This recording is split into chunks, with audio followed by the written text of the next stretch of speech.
Good evening, folks. Thank you so much for making it to Johnny's Car Care and Reviews, where we're going to be talking about, well, Honda's new small truck, apparently. And will it kill the Ford Maverick? Some definitely think that it's going to kill the Ford Maverick. We'll talk about that. There's all sorts of information out there, and we'll cover the real deal right here. We're going to be talking about the 2024 auto market price and sales forecast as well. And we're going to be talking about, well, Toyota. They keep the scandals coming, and people keep buying. But for how long will the current scandals ruin or at least lead to a severe decline at Toyota? And we've got the Toyota Stout. We'll have a little Toyota Stout talk. Hopefully we had a break in the equipment, so hopefully the camera can stay set up as it is. I'm not going to move too much. Pray for us here. We're going to be talking about why Toyota is interested in making a Toyota Stout. So some pretty impressive numbers going down with the Hyundai Santa Cruz, as well, of course, as the Ford Maverick, which is a real leader in that segment. We're going to be talking about, well, the car market and how some believe it's a huge dumpster fire and that dealers are stuck with overpriced cars, trucks, and SUVs. Is that really what's going on? Let's cover the auto market for 2024.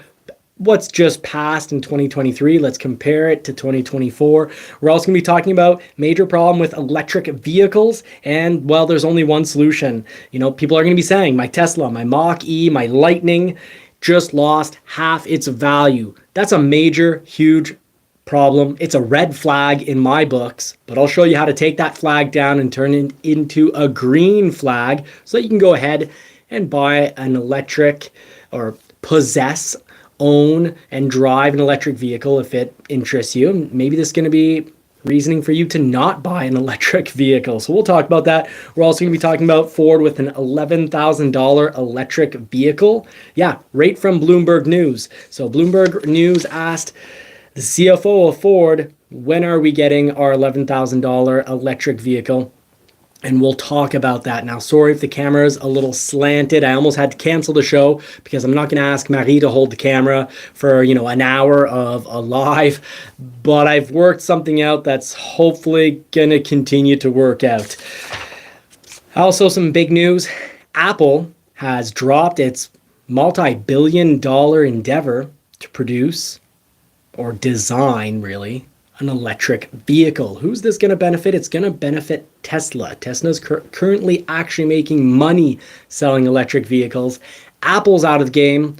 Let's talk about who else might be out of the game or might not even ever really get into the game. So that's going to be the 6th episode of the night. So folks, thank you so much for being here. This is a small family business and we really appreciate any and all support that we can get. We cover the real deal here. We put the pedal to the metal and debunk and, really cut through the BS. We do a bit of BS busting for what's being said on the market, because especially YouTube, you're going to come across so much stuff that's going to make you think that you should never buy, but it's been this for years and it's going to continue to be this for years. Negativity without solutions is going to continue to be the main trend because that's what sells clicks. So, well, just like legacy media, all sorts of problems coming out of legacy media with it being a major source of propaganda. Well, most of the time, and really when they tend to get off that propaganda, it's when they're on to a new project. So the news, legacy media, and eventually covers, well, they first cover a lot of lies, and then when it's time to move on to a new project, they slowly expose those lies like they're somehow the good guys. And then while they're on to promoting a new agenda. So let's cut through all this BS. Let's just jump right in. Let's start with the Honda new small truck that, well, Scotty Kilmore thinks is going to kill the Toyota Maverick. So let's go check that out, folks. Thanks for being here. Please hit that like button, the little thumbs up button, subscribe, hit the bell notification so you don't miss out, because I am definitely here to help you out, folks, and give you the real deal. Marine Vet, Randy Shank, thank you so much for being here. Ridgeview, fantastic. We've got the best moderator here. Thank you so much for being in the show. And a very special thank you to those who have joined to become members to the channel, because you're really helping this family business out in the most significant way. And for those that subscribe, well, that's pretty significant, very helpful as well. Really appreciate you. But to all the members who've, month after month help us out, thank you for keeping this business going, folks. Really appreciate you. You'll see them. They'll have little members badges. Now, last week we did talk about a lot of what's going on with the market. Talked about how Ford could soon have 1,000 horsepower EV. Well, this week we're going to end the show with talking about how Ford very well is maybe going to have an $11,000 EV. Bloomberg did ask that. So I'm just going to correct the camera here, folks. I'm sorry. Hopefully it doesn't all fall apart. Got a little bit of too much weight coming from the micro. So hopefully this doesn't end up staring at the ground by the end of the show. Okay, so let's go over and pick this up and jump right into episode 1. Before we get to episode 1, Prost, my friends. And I hope you're all having a fantastic family day. Wishing you all well. So let's head over. We've got this show planned out here. We're going to be talking about the Toyota Stout in a minute. Talking about problems at Toyota. But let's start with Honda as promised. So just got to find the episode here. Got lots planned to show you here. Cheaper EVs. Dumpster fire apparently for sales. So right here, I think we'll start episode 1 talking about the Honda Ridgeline. And our friend, someone I think we all have appreciated, enjoyed, and have been entertained by over the years. But let's cover this topic he's covering. My goodness, it's pretty outrageous. So episode 1. Honda new small sorry, we'll start that over. Episode 1. Is Honda really going to be building a new small truck that's going to kill the Ford Maverick? We got news about the Toyota Stout coming up in just a moment, right after this episode. But first, let's cover whether Honda actually has a new vehicle that is going to kill the Ford Maverick. Now, we've got Scotty here, and he's presenting this vehicle right here. Let's see what it is, folks. He's gotten his license, right? So he dropped the Camry, and he thought, I'll try out this Honda Ridgeline. And his friend said, oh, they're going to think we're girlies driving this thing around. It's a girly car. It is not a girly truck. It is what you might call a specialty truck. Honda said they built them for Honda owners that want to get a pickup truck. Well, he was a Toyota driver, and he didn't get a Toyota pickup. He got this because he likes the way that this thing rides. Because unlike my son's Tacoma, which has a full frame, this Ridgeline is a unibody construction. It rides much better, the Honda. And with the Honda suspension system, he got in this thing, and he said, I'm not even... So starting off, Scotty, he's a mechanic. He's been a mechanic for about over 56 years, and he's bringing up a great point. Generally, when you have a unibody vehicle, it is going to ride better than a truck. And that is what's been, noticed in regards to the Hyundai Santa Cruz as well as the Ford Maverick. Now, sales on those are actually up 17.9% in 2023 over 2022. Of course, a lot of that had to do with actually getting inventory, producing more, putting them on dealer lots. And, even now, we still have a huge problem with getting enough Ford Mavericks. I regularly see Santa Cruzes available, so I think they've pretty much hit what they can... They're producing and feeding dealerships just about everything they can handle selling, because I've been driving by the same Hyundai dealership on my way to work out 5 days a week for the last 11 years.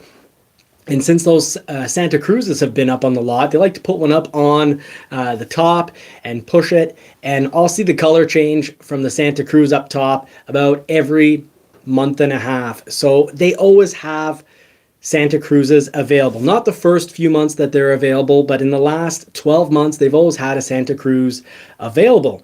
But Ford Maverick is the best-selling truck. They could still sell a lot more When we do get them in inventory, it's because it's a canceled customer order.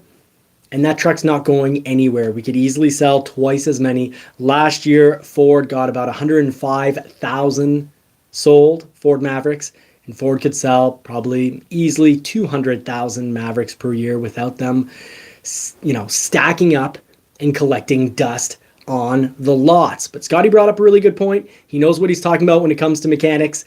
The unibody frame, just like the Santa Cruz, just like the Ford Maverick, it's a great basis for providing a very comfortable ride. Now, if you live in a salty area, you're going to want to get these rust proofed. And the reason for that is unibody means there's no big, huge, thick frame. If you think of a ladder, that's how you can think of sort of like having a body built on top of a ladder. That's how your traditional truck frame is built. Ford Ranger has a great truck frame because it's fully boxed in, meaning the transversal bars go through the main frame, and the main frame steel, like a ladder, the two beams going down, it's extremely thick steel, and still pretty thick steel for the transversal bars. But fully boxed in means even the transversals are, well, like rectangles or squares. And fully boxed in means they're going through the frame. So you get a really strong frame that can resist. It can deal with years and years of rust. These unibodies, more comfortable, but get them rust proofed like Z-Bart or steel wool. Get some sort of product underneath them and try to get any money you spend. The more money you spend on undercoating these, the better it's going to be. But let's see, why does Scotty seem to think this is going to kill the Ford Maverick? Well, it's kind of interesting. It's kind of almost seeming like almost like legacy media here, because this is almost in the category of propaganda. But let's continue. Call the Ford dealer. I'm going to buy this thing. Now you might say, why did you get a Ford Maverick? Well, the Maverick's built in Mexico. This is built in the United States, right? He didn't want to mess with something that was brand new made in Mexico. I don't blame him. And now that I see they've been out for a little while and they had a lot of problems, probably a smart move. But these only come in all-wheel drive. And Honda makes pretty good all-wheel drive systems. He's not going to get stuck. He said it went fine in the snow, the one big snow in Tennessee, a few inches, right? He's not pulling tons. You can pull 5,000 pounds with this, but that's not why he got this. Something's going to last a long time. Honda's generally going to last a long time. He's not. Now, that's a really good point. A reason why this, one point this could kill the Ford Maverick is that it can pull 5,000 pounds. You need to have 4K towing with the Ford Maverick to pull 4,000 pounds. So yes, this out-tows the Ford Maverick, but it has some major handicaps. We'll let him continue talking. He's talking about the reliability of the Honda Ridgeline, which I agree with. Absolutely, it's a very reliable six-cylinder. It's a very reliable transmission. But it also takes up a lot more fuel, consumes more fuel, of course, a lot more compared to the Ford Maverick Hybrid, and still a good amount more than the 2-liter EcoBoost. Let's let him continue talking about, these are, I guess, his reasons for how this could kill out the Ford Maverick, which actually had an incredible sales year. Not pulling a lot of weight. He didn't care about a gigantic bed. Now, as you can see, it's got a regular tailgate bush. There's a little handle, and voila! The best of both worlds. And since it's a Honda, probably not going to break. Now, under here, as you can see, nice space. Now, a tailgate that pulls out like that is great for having access to your box, pulling things in and out of your box, but it's not fantastic if you're parallel parked and someone's behind you. Now, the Ford Maverick was built, has a 4.5-foot box, and it's really built with the idea of being an amazing city commuter. So both have their pros and cons. The Ridgeline's towing more, it has a 6-cylinder that some people will like more, but then, it's not nearly as fuel efficient. And well, the Ford Maverick could have sold a lot more. Our yards never filled up with a whole bunch of available Ford Mavericks. You'll see some YouTube videos showing all sorts of Ford Mavericks in a yard saying, look, Ford can't sell these. No, those are customer orders. People bombard the dealership with saying, no, I want to buy it. I see it out on the yard.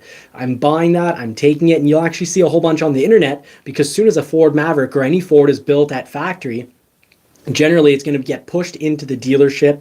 Pretty much always gets pushed into the dealership inventory. And as inventory, the dealership, through the systems that they have for advertising and through Ford advertising, it's going to get posted as if it's available, but it's a customer order. And another way to know that it's a customer order is also because the window sticker is going to be green instead of blue. So at Ford, blue and white, it's inventory. Most likely, but it's often can be inventory that sells before ever showing up at the dealership. And if it's green and white, the window sticker, I've got a window sticker out here. That's my Bronco, one of my Broncos, the Bronco window sticker out in the corner there. It's green and white. That's because it was my personal order. So keep that in mind. Now, Marine Vet, fantastic. Thank you for your membership, supporting the business, and thank you for the excellent information. The Honda Ridgeline is also $10,000 more, and maybe that's part of the reason why Honda struggles in the US, struggles to sell between $28,000 and $40,000. 28 and 40,000 units, Honda Ridgelines per year. And the Maverick last year in 2023, you could say very easily sold 105 because there's still a lot of people waiting on their Maverick. And it's also, there's a ton of people that won't buy or order a Maverick because they're waiting for them to be available on the lots. So someone bringing up the point, Frank Keel, the new Maverick Hybrid is the new Mustang of the future. Yeah, the Mustang in the 1960s. What is it? They sold several hundred thousand, I think close to 1 million one year. And people wanted that model bad, just like the Ford Maverick. I think the Ford Maverick year one, if they would have had 400 or 500,000 available, they would have sold all of them easily. There is a drain under here, so you can use this as a giant ice bucket if you want, or leave the drain shut. You can put your luggage and suitcase in it, and check this out. What's hiding in here? You got yourself 115 volt. That's pretty good. One guy uses a TV here. You can have that on the Ford as well. And watch 110 this. volt. The speaker's hiding in here. Check it out. Well, will it find out so you can make a wise decision yourself? So he's actually showing the Honda Ridgeline. It's, yes, it may be new in the sense that it's the new Honda Ridgeline, but it's nothing new from Honda, and it's not going to outsell. It's not even going to come close to outselling the Ford Maverick, so it has no chance, no hope of killing the Ford Maverick. So whether you're watching legacy media in regards to, topics such as health topics in regard to the various wars going around the world, this is just a reminder, legacy media will often tell you one thing, but you really need, if you look around a little, you'll find out that the truth is actually quite the opposite. Well, I like how Scotty has, whether it's deliberate or coincidentally, brought attention to that, because he sort of has titles, but the type of titles that we see and the coverage we see from legacy media in regards to health and wars, very interesting. So the Honda new vehicle just killed the Ford Maverick. Honda's new vehicle just killed the Ford Maverick is a lot like the legacy coverage. Well, at least he goes into depth talking about what makes the Honda Ridgeline great. Reliability, resale is actually very good as well, but Ford Maverick hasn't had any issues with resale. Actually, people who got early editions sold them for more than window sticker. Scotty definitely really does like Toyota, generally loves Honda, brings up great point about the unibody, the reliability. But let's check out the inside of a Honda Ridgeline. Because yes, it's $10,000 more than a Ford Maverick. So if you point out that the interior of the Honda Ridgeline looks better than a Ford Maverick, I hope so. It's $10,000 more, folks. With 375,000 miles, I'd say he got his money out of the car. And it's got a memory seat, all kinds of buttons for your phone. Turn that off so we don't have to listen to it. Simple cruise control. It's intelligent cruise. Not a fan here of these new screens that they like to put these high gloss black screens in vehicles, and that's just a nightmare for keeping clean. Now the Honda Ridgeline's not that bad, but the Santa Cruz, we test drove one, and we really were not a fan at all of that, all that black high gloss. very interior. It looks great when it's clean. It looks amazing in a showroom, but it's horrendous to live with. Even just on a 1 hour road test, after 5 minutes before going out, set the radio with the touch screen, drive out for 5 minutes, and while I'm driving, I was unbelievably distracted by all those fingerprints. It's nasty stuff. Cruise control, economy if you want to get a little bit better gas mileage. You can have parking signs on or off, lane change. You can turn that stuff off, traction control, heated seats. Very smart. Now, part of reliability, unfortunately, reliability studies, a lot of them will look at how many times people go to the dealership, and not even all customers for a particular model. They'll take 100 or 1,000 customers at random.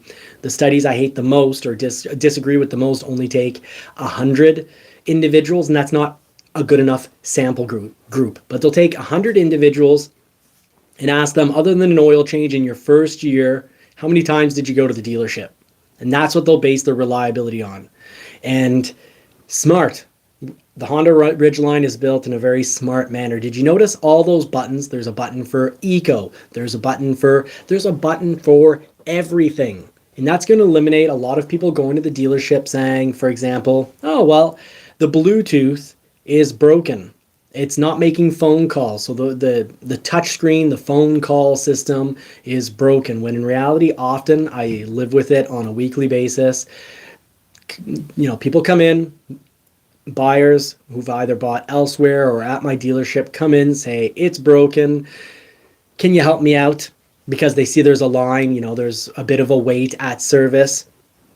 For high, low, for high, for low. Howdy, my friend. And Peugeot, howdy, thank you for making it. Now, their Bluetooth is often off. So the 18-inch air, the air between, the steering wheel and the driver's seat, that's where a lot of these errors come in. And, Consumer Reports has been honest about it in the past. They say, most of the problems appearing in the first year are related to technology. I live with it on a regular basis, but the Honda Ridgeline can get a really good, reliability for a certain model status, or can even win awards, especially when they have all these buttons so people don't get confused. But that means lower, in a sense, kind of lower tech.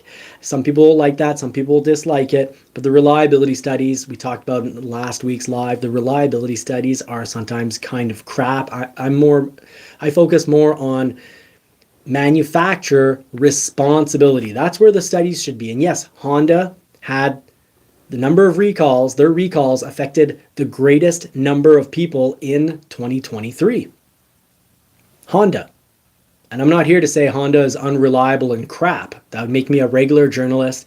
Journalists will take these reliability studies, first year reliability, and they'll have a title like, and Scotty in another episode just recently actually said that Ford for the last 2 years has had the greatest, the recalls that affect the most people. Well, Ford has had the greatest amount of recalls, but it's not true in regards to affecting the most amount of people. In 2023, the brand that had the recalls that affected the most number of people is Honda. And soon it probably should be Toyota if they stop lying and start taking responsibility for the vehicles they build. We'll get to that in the next episode. Both sides. One of the things I like is, look, their whole control system here, look, it was designed, it fits right in. I like something like this. I don't like it. 15.38 amps temperature. Don't like it one bit. It shows all the fingerprints. Scotty's diagnostic tool is better because it shows less fingerprints than that touchscreen. Perfect. See cylinder misfire 0 all the way down. Here with the inverter that this thing has. See, this particular scanner does an awful lot of information. So we're now getting a commercial for Pelican parts, because while I shop for my Porsches, I shop on Pelican parts. So Scotty, great that he brings up the Honda Ridgeline, because a lot of us often forget about it. We forget about it because there aren't that many on the road. They're selling generally roughly 30, 35,000 per year. Ford Maverick could have tripled sales, at least doubled. If you don't want to believe me on triple, they could have doubled sales, but I'm on the floor. I'm an insider. My dealership, I can tell you, many emails per week, many phone calls. Must be about 5 to 10 phone calls per day is what we were living with for the last 2 years. That Ford Maverick, I want to buy it. Customer order, so sorry. Then they're upset because it ended up on the website. So Honda, first of all, is probably, they're far away. If you're waiting for Honda to build you a small truck that's actually going to compete with the Toyota Maverick, they could, but it's nowhere close. They probably build it off the Honda CRV platform. That means they'll probably have a CVT transmission, and I'm not a fan of that. And Scotty Kilmore is not a fan of the new Honda CRVs. He says that it's ruining Honda and ruining Honda reliability because they're using a CVT transmission in the CRV. So while Scotty got us to probably all click on that video because they're like, wow, what's coming out of Honda and how and why is it going to kill the Ford Maverick? Well, it's not going to kill the Ford Maverick because it's just the Honda Ridgeline. Sales of that are not going to explode anytime soon because it's just too expensive. And let that be an important lesson to Ford. Do not increase more the price of the Ford Maverick, because if it gets to Honda Ridgeline territory, those incredible sales and that incredible demand is going to dry up. Of course, there's a happy balance between, producing a good amount of vehicles and getting them sold. And when the demand is so much higher than the actual production and the actual models available, then yeah, you might look as a manufacturer of anything, you might say, hey, you know what, we could raise our price more. And as we raise the price up, that insane demand, which is, triple our production, raise the price, demand is going to come down and we'll meet production demand, supply and demand. They'll meet when we actually get it to the right price. But Ford, please don't make that dangerous mistake. I think if you add $10,000 on the price of the Ford Maverick, I think it's like an exponential. The sales can increase and demand can increase exponentially. But I think with price going up, demand would decrease exponentially. So don't wait around for a Honda small truck. If they build it, it's going to be almost certainly built off the CRV platform. It's going to be it's certainly going to have a CVT transmission. And if you like Scotty like I do, and you believe in what he has to say in regards to, quality of parts and just general mechanical knowledge, I agree with them. CVT is not the way to go. I avoid CVT transmissions at all costs. Now, Ford Maverick, that's an eCVT that was designed with Toyota when Ford and Toyota had a partnership. It's very, very similar to the Toyota Prius hybrid transmission, and it's absolutely fantastic. And Peugeot, I always appreciate, thank you for sharing your opinion. And I really like it when people put their input and share their opinion. I just ask, that no one swears. And it's always good to attack the argument instead of attacking the person. So let's move right on. We've got Toyota. Let's do some Toyota talk, folks. I've got the Toyota MR2 in the garage. It's still broken, but the parts possibly to get it fixed. Hopefully we're going to a coil-on plug setup, because I can't believe it. The distributor is actually broken, and it took a very good mechanic in electronics who actually works on the supervisor and was a supervisor on the electronics for 18-wheelers. Well, he was able to find and discover that problem. So let's check it out, folks. We've got somehow Toyota still remains worldwide as the #1 brand, but let's talk about that. So episode 2 here, just going to timestamp things, folks.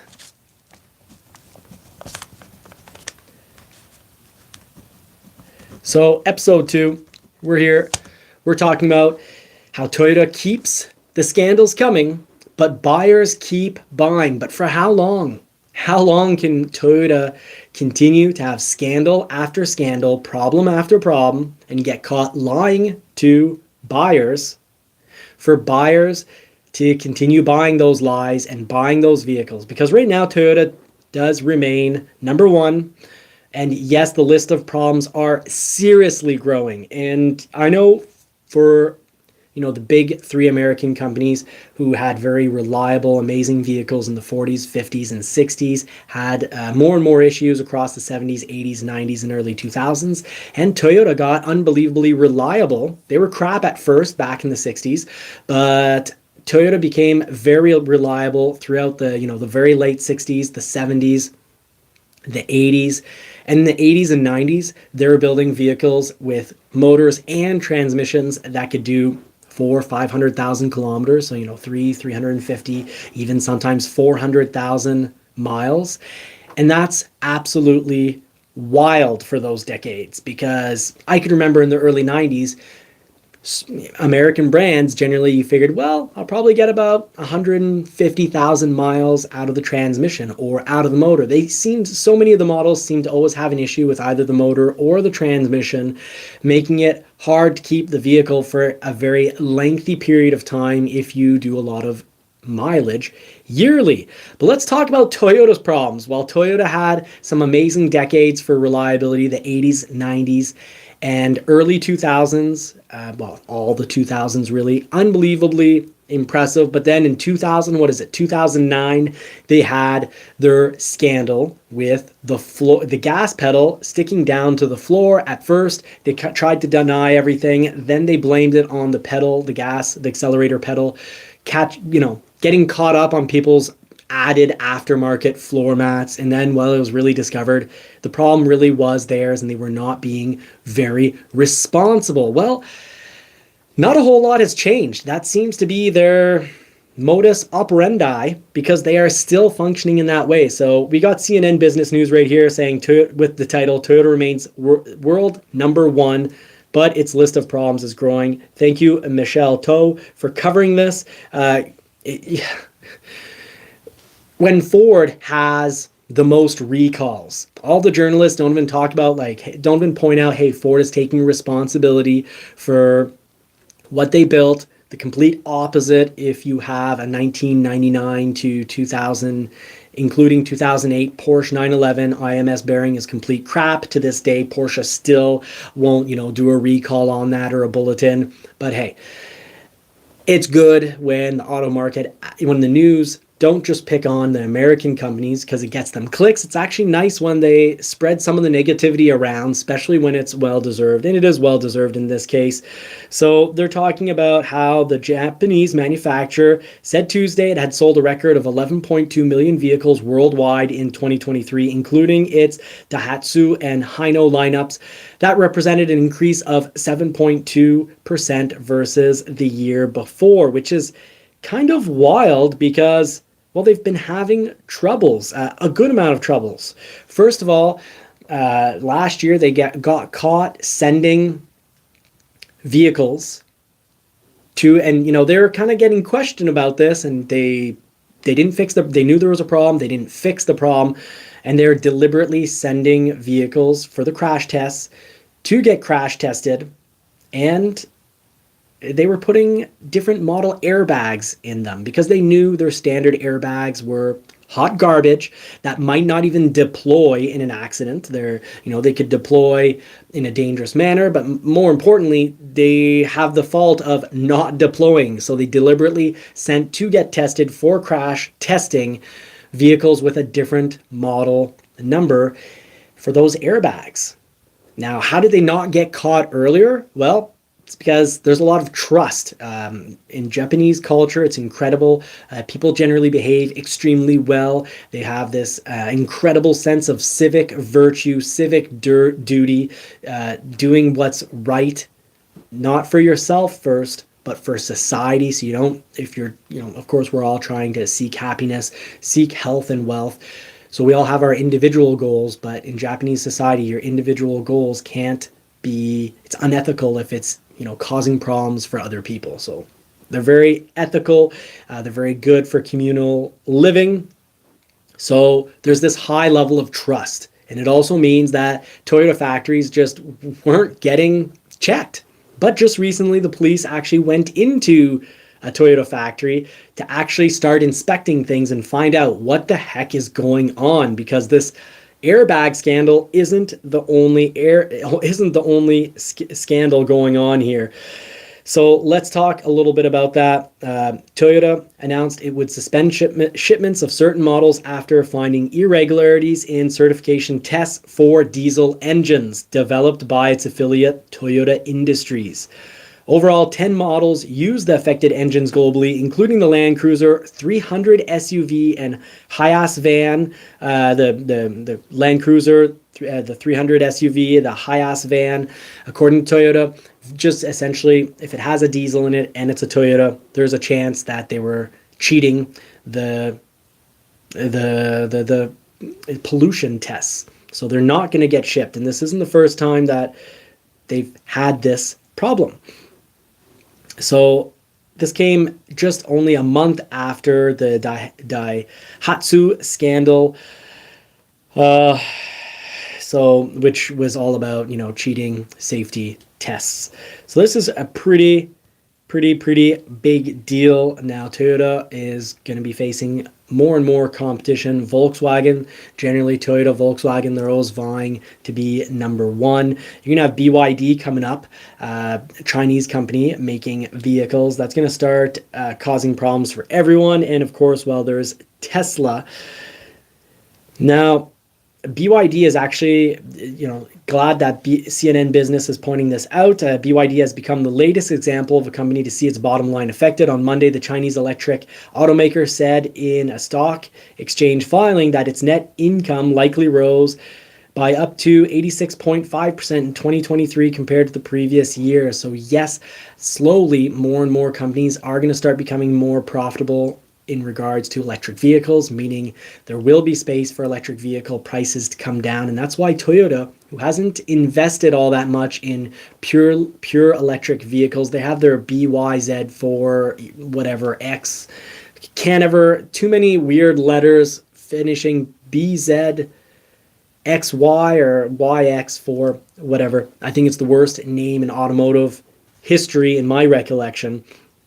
But I've talked to owners of that vehicle, and they're not very thrilled with how Toyota declared its autonomy and its charge times. They say it takes so much longer to charge than what they had expected, and the autonomy isn't nearly as good as they had expected. So we're going to see how this affects Toyota's bottom line. Will Toyota continue to be number one? Will Toyota buyers continue to be loyal despite all these scandals? Toyota quality scandal winds as 10 models found to have rigged data. That's not good. You've got the president here bowing as an apology, or part of an apology. You had Hino Motors back in March 2022 submitting fraudulent emissions and fuel economy data to transport authorities. So these scandals aren't new. You go all the way back to 2009 with the accelerator pedal scandal, and they've been hiding issues, knowingly hiding issues, not fixing them. It's one thing to find out about an issue, not report it to everyone, but then immediately fix it because you're like, oh man, how did this happen? Okay, let's keep quiet, but let's fix it immediately. That's one thing. That's one level of bad. But this is many levels of badness and unethical behavior lower. At least now they've given an apology. Wow, I feel so much better. Everything's resolved. No, this historic behavior of having issues, hiding them, not fixing them, and then, cheating, fraud, it's a major issue. So Toyota Industries doctored the volume of fuel injection in engine output tests in a bid to make the engine's torque or rotational force appear better than it actually was. So that was this news article is saying that's according to a third-party panel. And the panel blamed the company's corporate culture, saying it lacked the will to actively increase compliance amid an environment where it felt secure in its position as a Toyota supplier. So big issues, my friends. And Japan's Ministry of Economy, Trade and Industry said the problem shakes the foundation of the automobile certification system because Toyota and Japanese automakers were mostly sort of, you could say, self-certifying, and they just trusted that what they were saying was the case. But looks like in Japan, they're going to have to do a lot more checks and not trust the automakers. This is going to affect every Japanese automaker. I'm sure they're going to do something about it when the Japan's Ministry of Economy, Trade and Industry is saying that it's shaking the foundation of the automobile certification system and infrastructure. It means things are going to be changing, my friends. So folks, I think we're going to see some changes coming from Toyota. But let's see if the buyers actually change their habits. You'd think this is the type of thing that would, not necessarily completely ruin a company, but definitely drag it down in a major, major way. And I do want to add, just to add to the historic evidence, let's go back to, I think this is 2021. So Hiroko Tabuchi, in January 14th, 2021, the New York Times wrote the article, Toyota to pay a record fine for a decade of Clean Air Act violations. Toyota's $180 million settlement with the federal government follows a series of emissions-related scandals in the auto industry. Some have a bone to pick with Toyota because they seem to be very slow and not really all that willing to produce electric vehicles. I just want to remind everyone they're fantastic at producing very good hybrids. And hybrids, I think plug-in hybrids are the best option for not having all the inconveniences that can come with trying to long distance drive an electric vehicle. They've got the best of both worlds. Fantastic fuel economy, great for our wallet, plugins, not EVs. EVs are still pricey, even though prices are coming down. But if you're a current owner, that's also horrible news because you maybe lost half the value of your electric vehicle after only a couple years. But we'll talk more about that in the episode. But I just wanted to go back and say this is Toyota being, please in the comment section, what is the good word or expression to describe, snaky, shifty? Come on, someone please in the comment section, or everyone try to throw in shafty, throw a comment in for what kind of word or phrase, catchphrase even, can describe this kind of behavior. So, back from 2005 to 2015, they systematically failed to report defects that interfered with how its cars controlled tailpipe emissions, violating standards designed to protect public health and environment from harmful air pollutants, according to a complaint filed in Manhattan. I have no issues with CO2 being produced. I do have major issues with pollutants that affect our health, microplastics, pollutants, heavy metals, mercury, any type of pollutant that directly affects our hormones, our health, our life expectancy. Major, major issue. You'll never hear me squawking about how awful it is to have vehicles that create CO2. I do not believe that we need to end the burn or stop the burn. And, we can not, let's just avoid having me go into a rant tonight. I don't have any, this is non-alcoholic, so I'm not in a rant position here. Douglas Blair, thank you so much for joining the show. Good to see you, my friend. Now, that wraps it up. So Toyota, let's actually see if their owners, or they have a very, very loyal customer base, just like Subaru, very loyal customer base. You can have a Subaru WRX STI engine blow up on you and still go and buy another Subaru, as so many people do. But at a certain point, you have to ask, when do people say enough is enough and refuse to stay loyal to the Toyota brand when they're pulling this kind of stuff? It's not okay in my books, and I think that they need to see it in their sales figures. But let's see if anyone's willing to stand by it and say enough is enough, no more. We'll talk about Ford. Remind me to talk about Ford Bronco recall. But first, let's follow the channel format as I said it would be at the beginning of this live. Let's talk about the Toyota Stout. So here we go. Talking about the Toyota Stout, episode 3, folks. Will the Toyota Stout kill Ford Maverick sales, and maybe even just kill it, affect its sales so bad that the Ford Maverick disappears, because Toyota comes out with the Toyota Stout and it's so much less expensive and so much more reliable. Of course, it's a Toyota. It will never, ever break. It won't have any recalls, and it'll be perfect from day one all the way to the very end. Just like every single Toyota Tundra and Toyota Tacoma ever built has always been perfect. I'm joking, folks. I'm going with sort of that almost, religious fervor being directed at a product. It's almost idolizing the Toyota brand. Some people do idolize the Toyota brand. They're very good.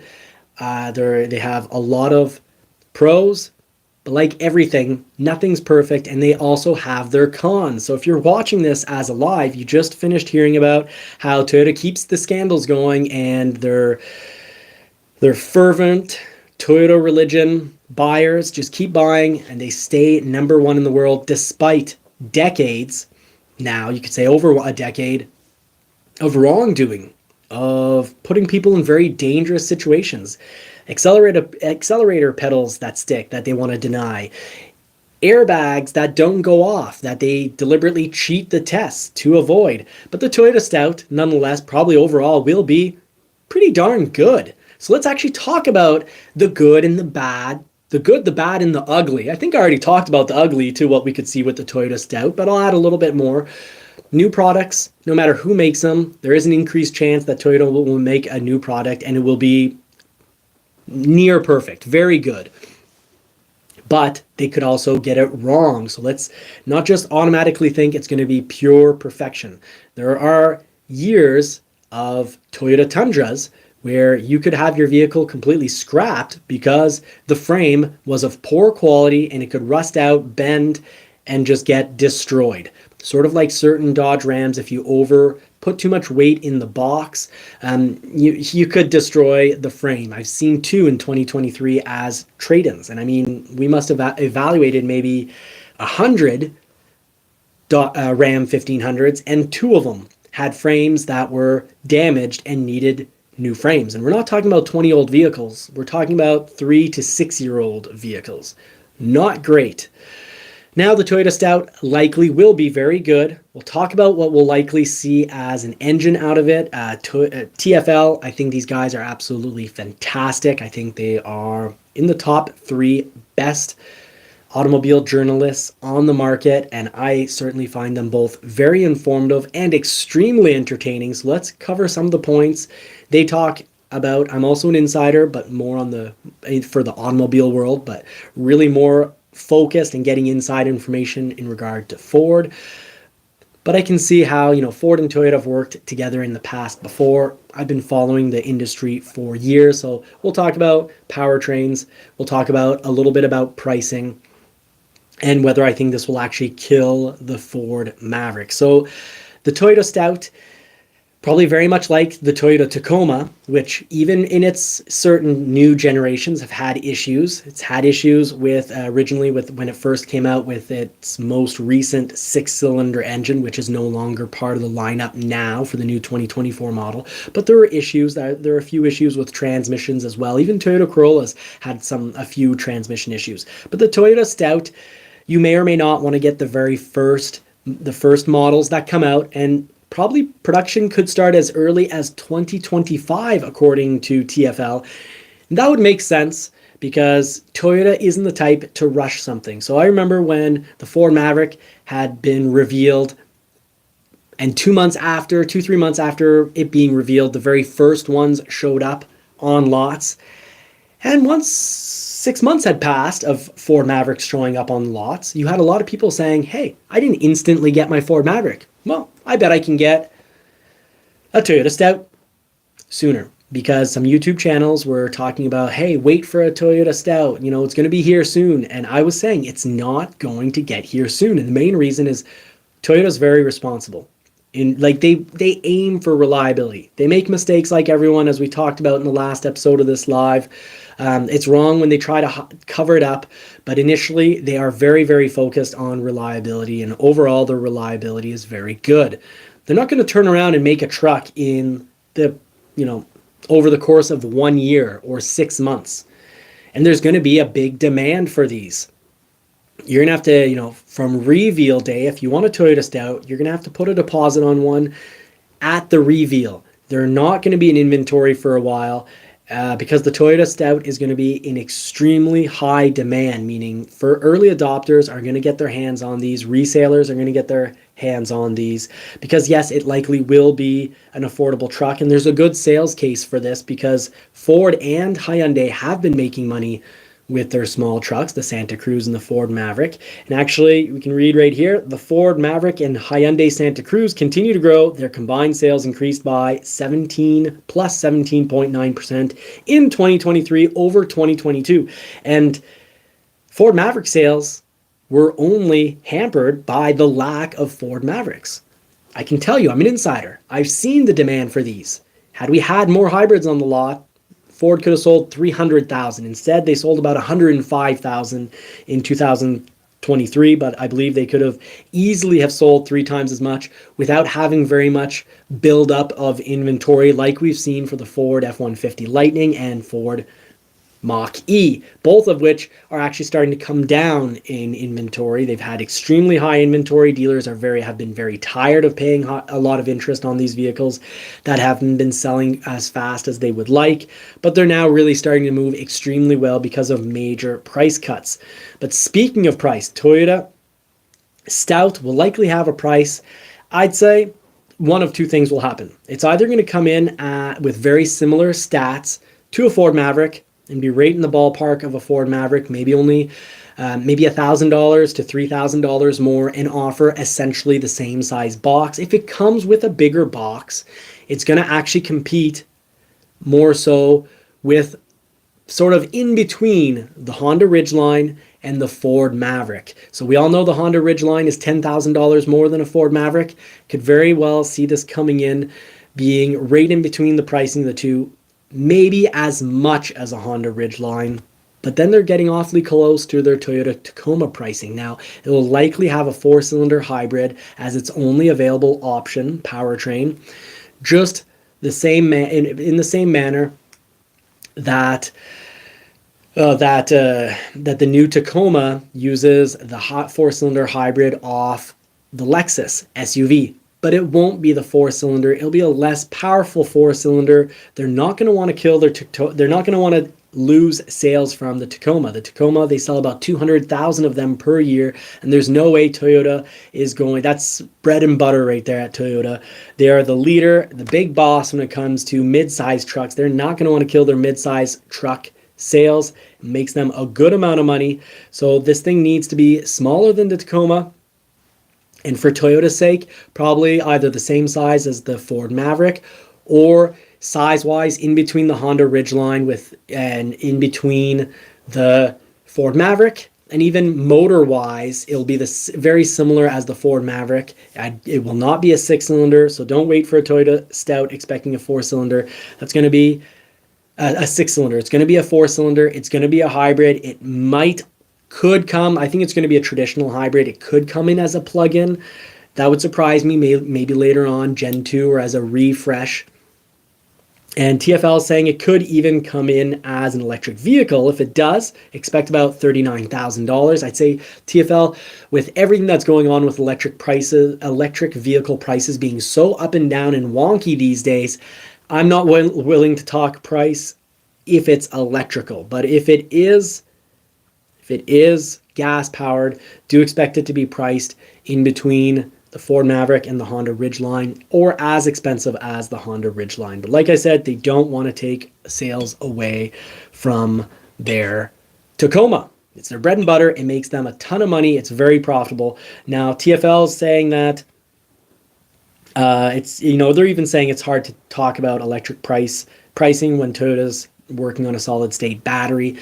All the benefits that could come with a solid state battery, meaning they could probably get more money out of customers, but a lot of the early adopters who are willing to pay a lot of money to have an electric vehicle, those early adopters already have their electric vehicle, but maybe by the time the Stout comes out, TFL talks about 2025 for production. Well, it's March 2024. We're going to need to see this vehicle get get revealed between now and I'd say August, the latest, if we're going to see production in early 2025. If they talk and reveal this Toyota Stout in, let's say, November 2024, well, you could expect late spring, early summer, May to July for production to start. I'd say they might at this point. I'd say there's 50-50 chance they announce the Toyota Stout in 2025 for 2026 production. I agree with TFL. It's going to be a 4-cylinder or maybe all electric, but that would surprise me out of Toyota based on what they've been saying about electric vehicles. They don't feel that's the only future, and they do feel hybrid is a better solution. TFL talks about a price point as low, if it's a 4-cylinder hybrid, as low as $29,995. Of course, that's before transport and handling, so let's just say low 30s. Very interesting stuff. Will the Toyota Stout, when it comes out, nothing's official yet, so I'll say if it comes out, will it kill Ford Maverick sales? No, not at all. Will it take away some Ford Maverick sales? Yes, absolutely, because a lot of Ford Maverick buyers traded in their Toyota to have their Ford Maverick. In the comment section, please, if you're one of these people, don't be shy. Let us know. Drop a comment. What did you change? If you have a Ford Maverick, what manufacturer, what brand did you walk away from? Yeah, you parked it at the dealership, you walked away from it and took ownership of your new Ford Maverick. What vehicle was it? Because if you came from the Toyota brand, there's very good chances you're going to go back to the Toyota brand. And remember, a good portion of Ford Maverick sales, slightly above 60% of Toyota Maverick sales, are people coming from another brand. It's not necessarily their first Ford ever, but their last vehicle was not a Ford. So you could see people going back if Honda, for example, uses the Honda CR-V platform. Likely this will be a Toyota RAV4 platform turned into a truck. So we're probably talking about that would be cost effective. So we're almost certainly talking about a 4.5 foot, max 5 foot box coming out of this. It's going to be very similar or slightly different than the Ford Maverick, but a lot of people could go back to Toyota. Sometimes people who previously owned a Mazda, a Subaru, or a Honda feel more comfortable if they've had, their last 3-4 vehicles were Mazda, Subaru, Toyota, or Honda. There's more chances they're going to go back to the Japanese brand. So yes, Ford will sell less Ford Mavericks because of this, but not less than what they're selling now. In 2023, they sold a little over 105,000, and I can promise you they could have easily sold double that number if the extra units, the extra 105,000 units were all hybrids. People love the Ford Maverick hybrid because of its price and because of its fuel economy and because of its utility. So please, both Toyota and Ford, take a lesson from what's currently going down with the Ford Maverick and continue to offer us affordable trucks. This is what the US market wants. This is what we need. We've got projects to get done, and we don't have a ton of money to spend. We don't want to spend a house mortgage payment on a truck.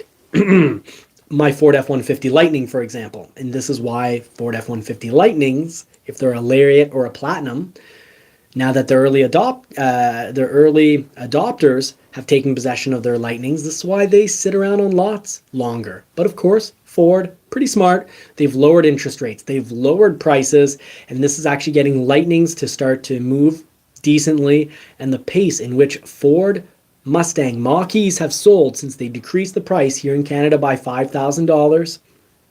Lightning decreased by more than that in the States on certain models.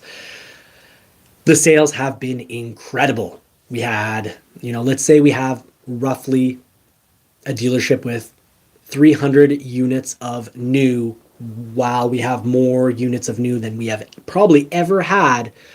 A little over 100 of those units were Mach-E's. And within a three-week to max 30-day period, they're going to be gone. Maybe there'll be, 2 or 3 sitting around. But within a week and a half, about 40 got sold of the 106. So I'm thinking we're roughly at about 3, maybe max 5, max 6 weeks to sell what seemed like an impossible amount of Mustang Mach-E's to sell. So if the model mildly interests you, please go out and test one out now.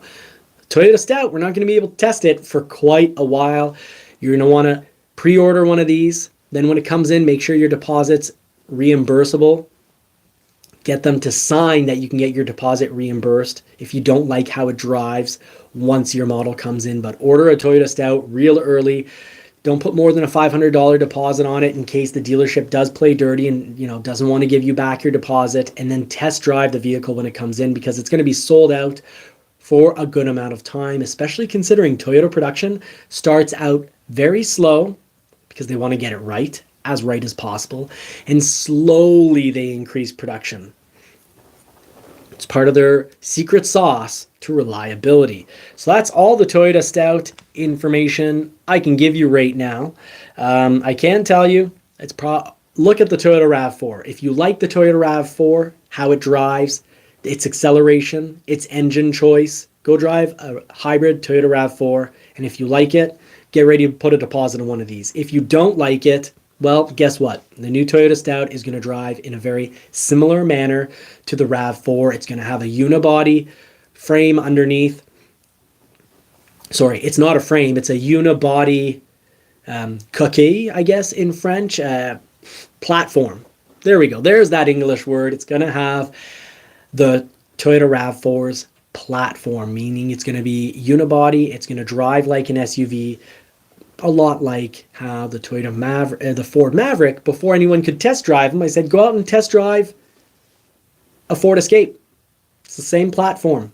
And if you want to test drive the 2-liter turbo, go drive a Lincoln Corsair. And I love the acceleration on the Lincoln Corsair. And I said, your Toyota Ford Maverick is going to drive like that Lincoln Corsair, less comfortable. So test the motor, take 2 test drives. For power, test drive the Lincoln Corsair, and for suspension, test drive the Ford Escape or Bronco Sport, and boy, was I right. Very similar suspensions. So that covers our Toyota Stout talk. Thank you so much, folks, for sticking through with that episode. Help this small family business out with a thumbs up, subscribe, and do hit the bell notification so you don't miss out, because here we cover the real deal in depth to make sure none of you, we bust a lot of BS because we want to help you guys out. We don't want you waiting for something that's never going to exist or not exist how the market or, the YouTube videos are describing it. We just don't want anyone getting fooled. We've been fooled in the past, and we don't want anyone getting fooled. Now that we're insiders, we're not going to let anyone here get ripped off. Thank you to the members to help financially support us as we help financially support our viewers by covering the real deal. Now, let's cover into episode 4. We're at the 1 hour and 2 minute mark. Thank you so much for following along, folks. I'm going to get this going here. So I'm sorry, I just have to clear my throat. Give me a second, folks. I'm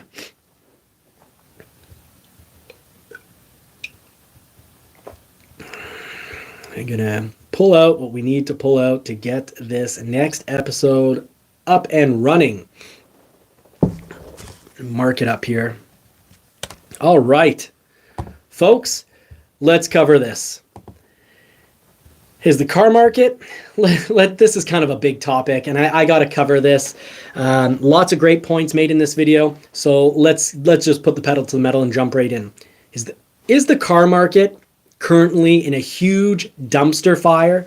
Are dealers stuck with overpriced cars, trucks, and SUVs? Well, according to MotorFeed, yes, the car market is a huge dumpster fire. Dealers are stuck with overpriced cars, trucks, and SUVs. Let's cover the real deal here. A lot of great points get made. I just want to add some points, cover some of the points that get made in this, and also talk to you about, as an insider, what's really going on at dealerships, not just locally, because of course I have the insider perspective for what's going on locally. I see my inventory build up at my dealership. I see the amounts of money that get spent every month. When you carry, in new vehicles, $25 million of new vehicle inventory and about $5 million of used vehicle inventory, you see, you're at 8% or 7 to 8%.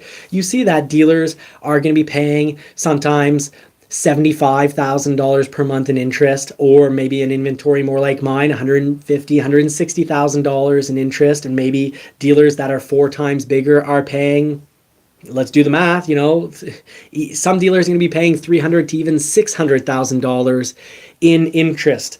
Does this make it all a huge dumpster fire? Are dealers really actually stuck with overpriced cars? Well, we're not just going to look at things locally. We're going to look at the data, the stats, what's actually going on in the car market today. First, let's hear Motor Feed's opinion on this, and what he's noticing, because he's noticing these dealers. Yes, he's right. These dealers really are filling up, and these vehicles aren't cheap.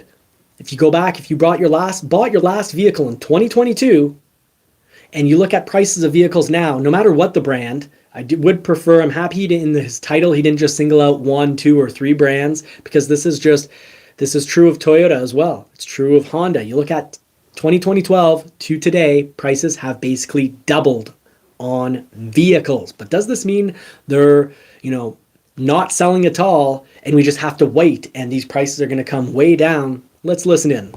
The car market is a huge dumpster fire right now, and dealers are crumbling under the weight of excessive inventory and high prices. Dealers are literally doing whatever they can to dump as much inventory as possible. I'm standing in an overflow lot for a Jeep, Ram, Chrysler, Dodge dealership here in Scottsdale, Arizona, and it blows my mind just how many vehicles are stored back here. It's 2 great points. Yes, dealerships, even very successful dealerships, with doing everything they can to get buyers great prices to get them to move that metal.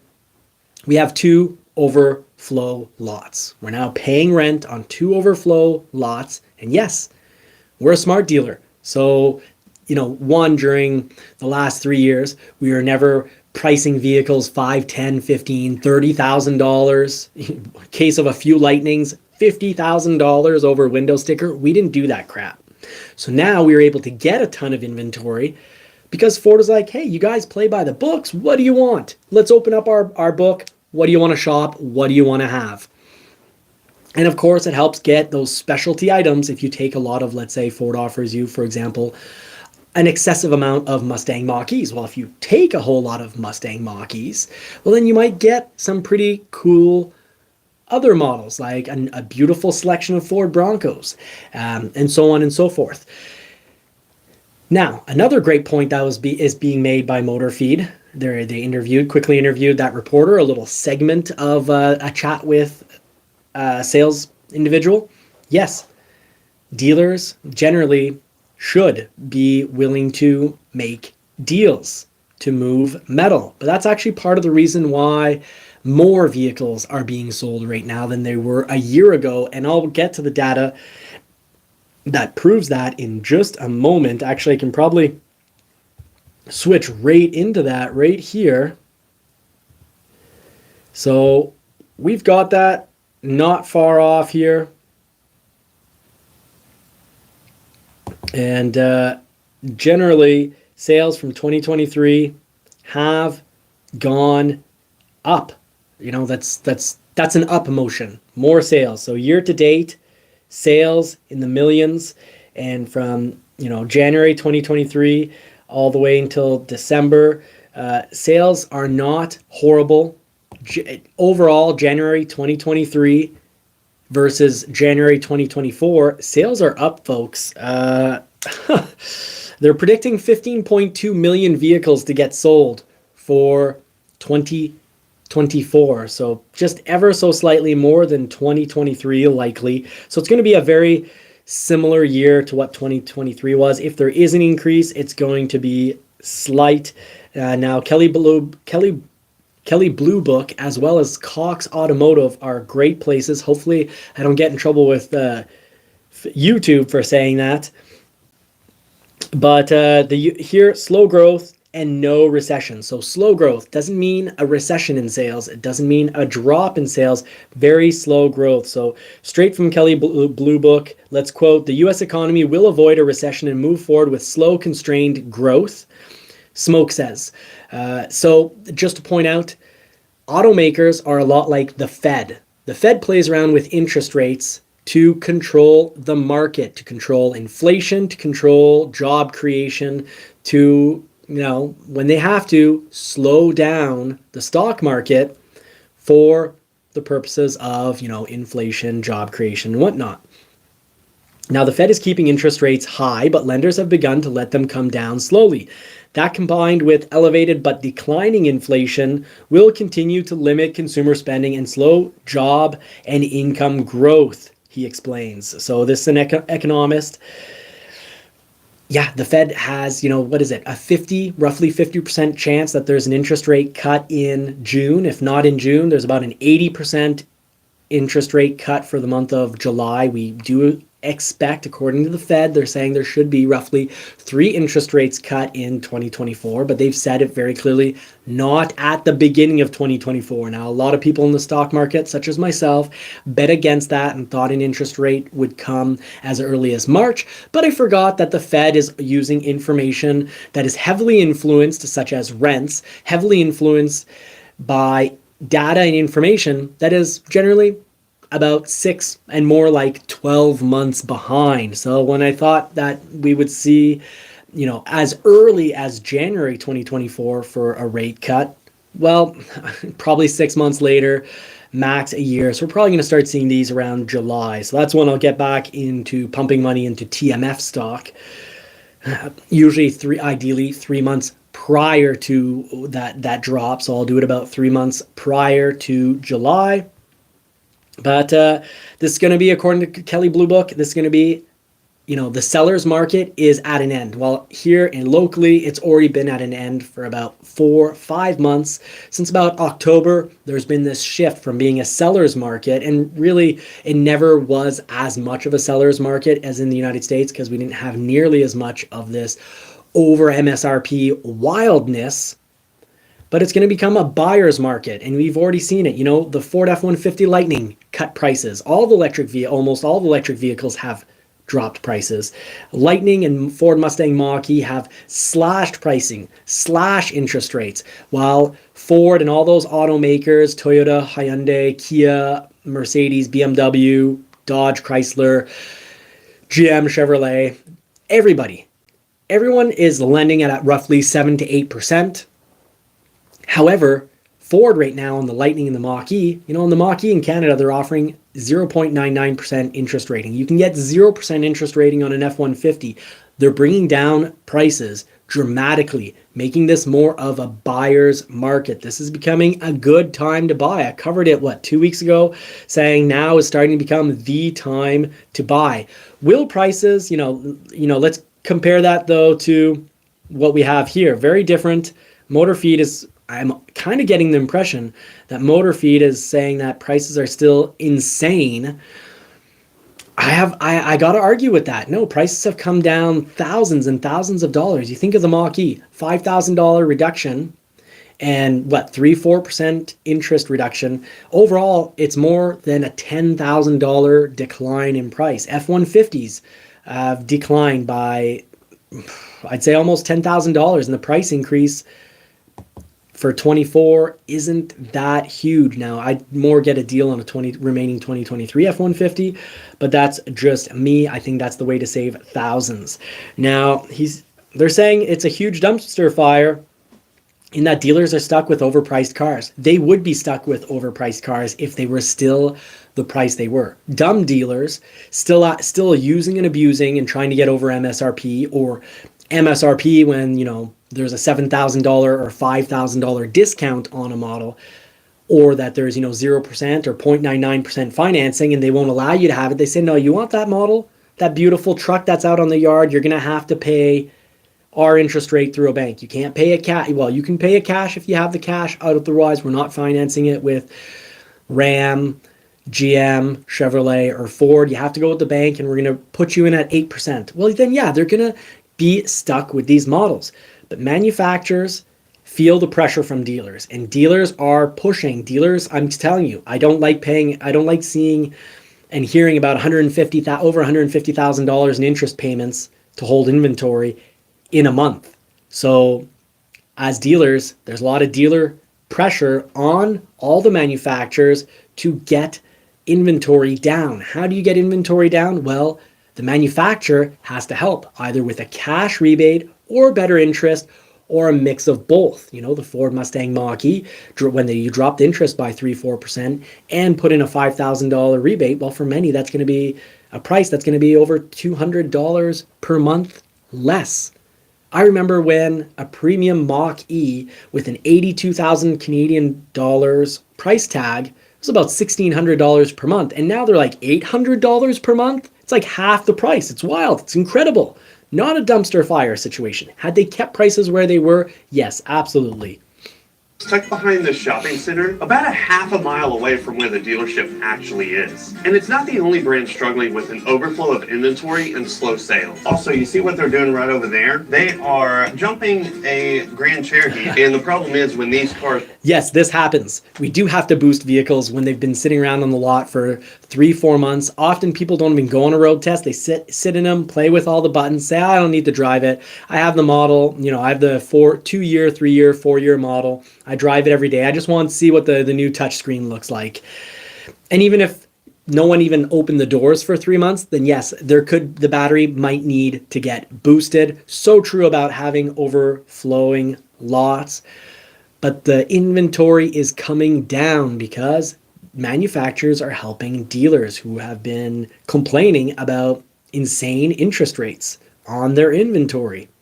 It's coming down, folks. It's starting to become a very good time to buy a vehicle before all those new models come in, because when the new models come in, well, the price is going to be back up. So for remaining, you know, if you're at Ford 2023s, the Japanese always sort of bring their vehicles earlier. So this summer, a 2024 model is going to be old because they're 2025s. This summer, they'll already have a ton of 2025 sitting around. So if you're looking at the Japanese or Korean automakers, the brands, and you want a 2024 to get a great deal on with them, buy it this summer or early fall.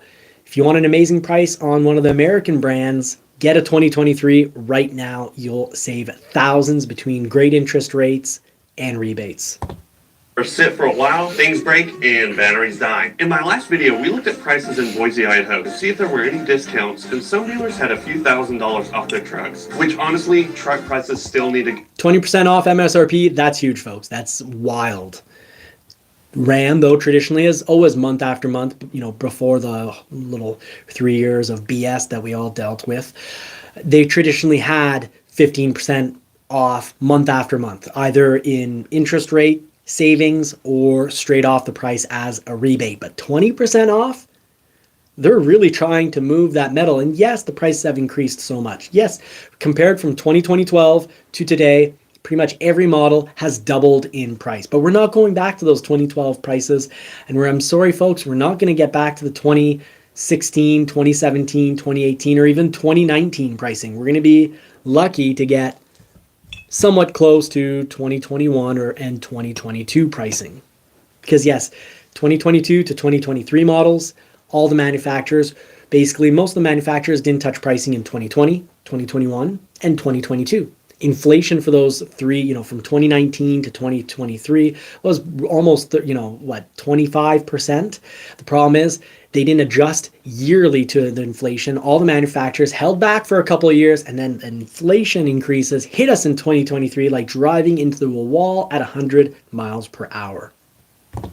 Go a lot lower. So while we're here in Arizona, I want to go ahead and see if there's any discounts at Ford, Ram, Chevy, Jeep, and Toyota. And in this video, I don't want to just look at truck prices this time. I also want to see what prices on some of the cars are like, and also other SUVs from all of these brands, not just, you know, Dodge and Jeep where I'm at right here. But while we're here at this lot, love it. This was one of my major criticisms of Motor Feed in the past.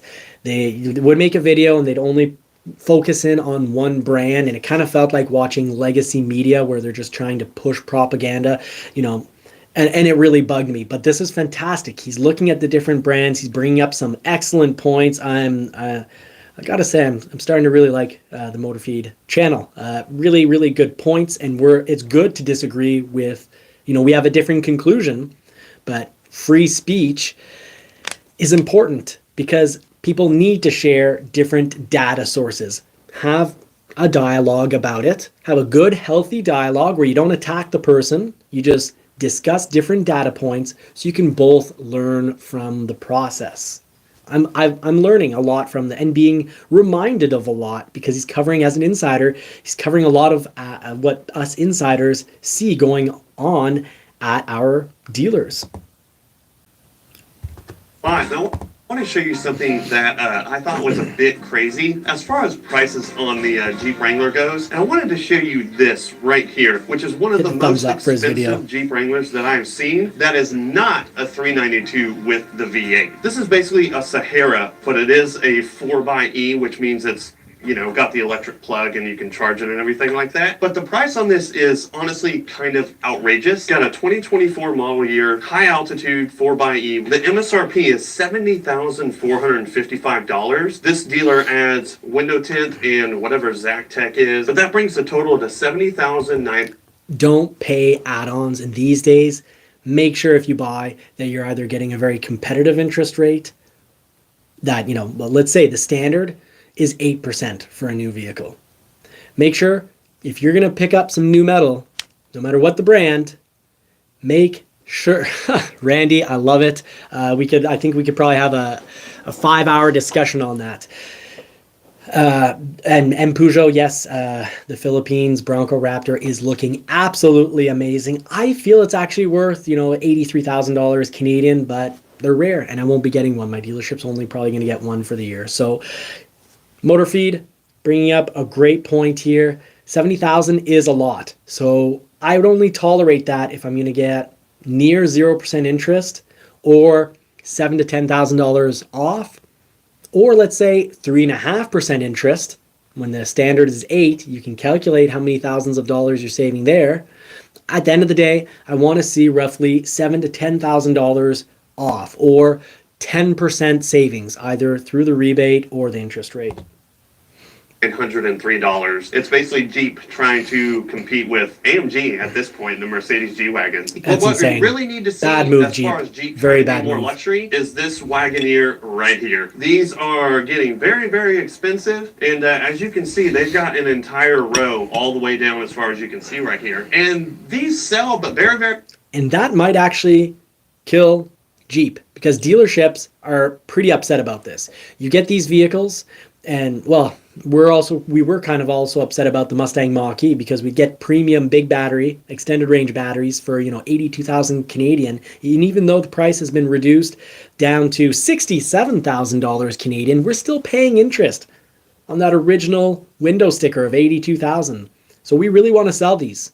And we're glad that Ford has dropped the price by thousands. Now over at Jeep, they've got these $100,000 Jeeps, Grand Wagoneers, and they're paying, think, $100,000. If it sits for a year, which many of them will sit for a year or more, that's over $8,000 of interest on a vehicle at the end of the day. If you're to sell it at, you know, they might have about $8,000 of revenue, potential revenue built into them. But if you end up spending it all on interest, and let's say the dealership knocks in a year $5,000 off, and Jeep, after it's a year old, knocks $10,000 off.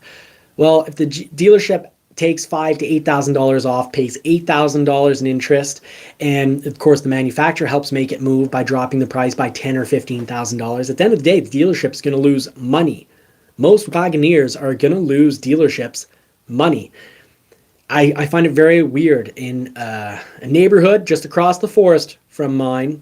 We're looking at a house for sale that we can't afford, and the neighbor has a Grand Wagoneer. And his other neighbor has a Porsche 911 in the garage. So a vehicle that's going to depreciate an insane amount, the Jeep, and the Porsche 911 in the garage that, you know, the guy bought, you know, 4 years ago and is still worth about the same price. So always think about resale value, folks. If the dealerships have trouble moving the models, you can probably think that that's a model. It's a good indicator that's going to be a model that you're going to lose thousands of dollars on when it comes to resale. very slowly and they kind of sit for a while. This looks like kind of a mid-tier trim level. It is a 2024 Wagoneer L four-wheel drive for a whopping $73,010. 100 Canadian, is sorry a lot folks. for a Jeep, in my opinion. And just for kicks, let's look at a regular Grand Cherokee, again, covered in a ton of dust. They have discounts. So he makes a great point. Jeep is trying to compete with Mercedes, and I don't know, well, maybe they're going to compete in regards to depreciation because Mercedes are horrible for resale value. Maybe they're going to compete in regards to, well, Mercedes, generally European vehicles have either very good or very poor reliability.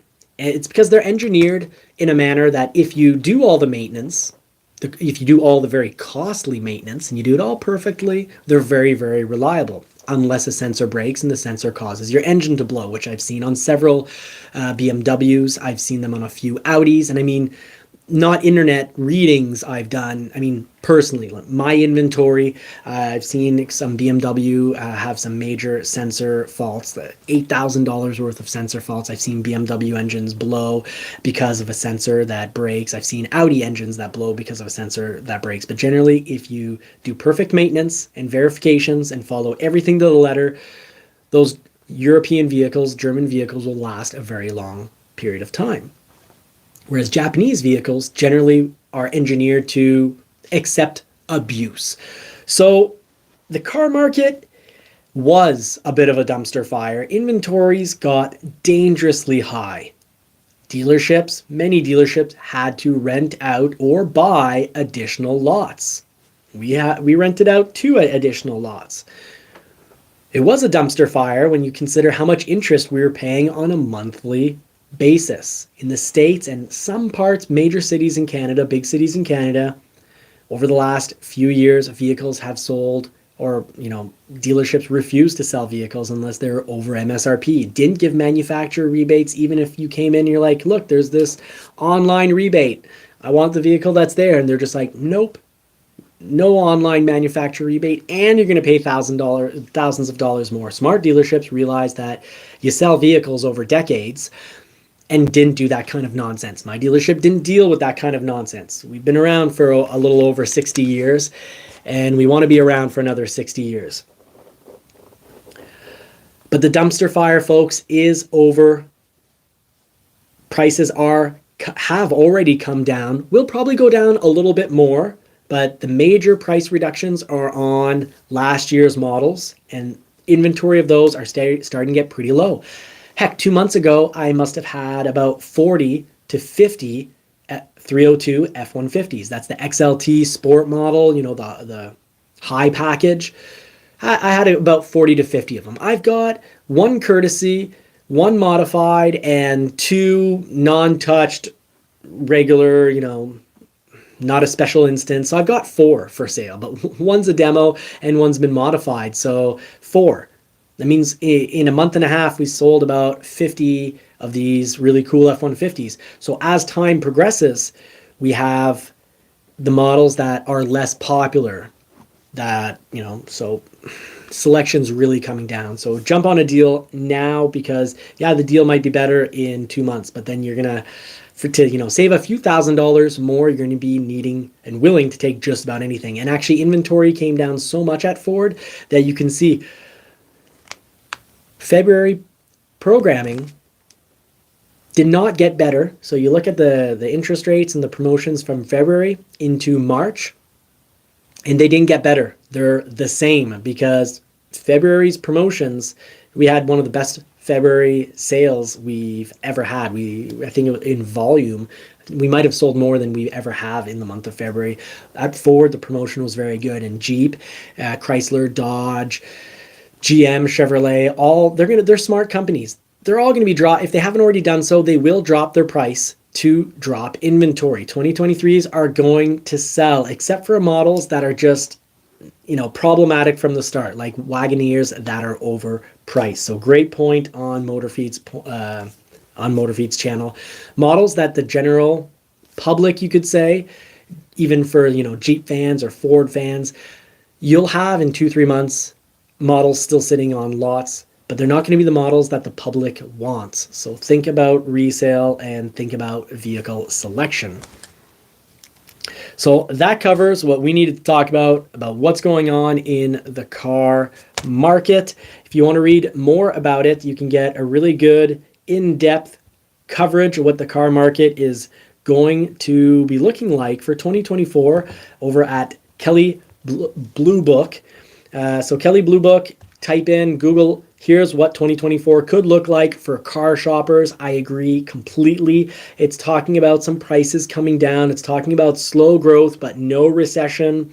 I follow the stock market, and I completely agree with that. The Fed adapts to keep things under control. So do auto manufacturers. They play around with interest rates and they play around with rebates to keep the metal moving. And they already learned earlier this winter in December and January what happens if they don't come down fast enough with the pricing. They know that the pricing at its peak was not sustainable. And I've got a chart somewhere here that does show, I'm sorry, I will not be pulling that chart. It's from last week's live. So I did have a chart. Actually, I do have it right here. Prices have come down, and they came down again since this chart came out.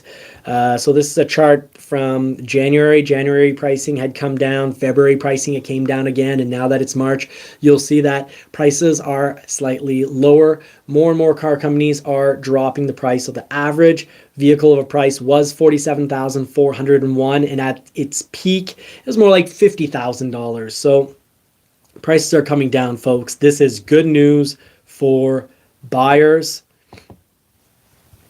Now let's head back to just general 2024 forecast. Vehicle supply will favor consumers. So that's what I've been saying.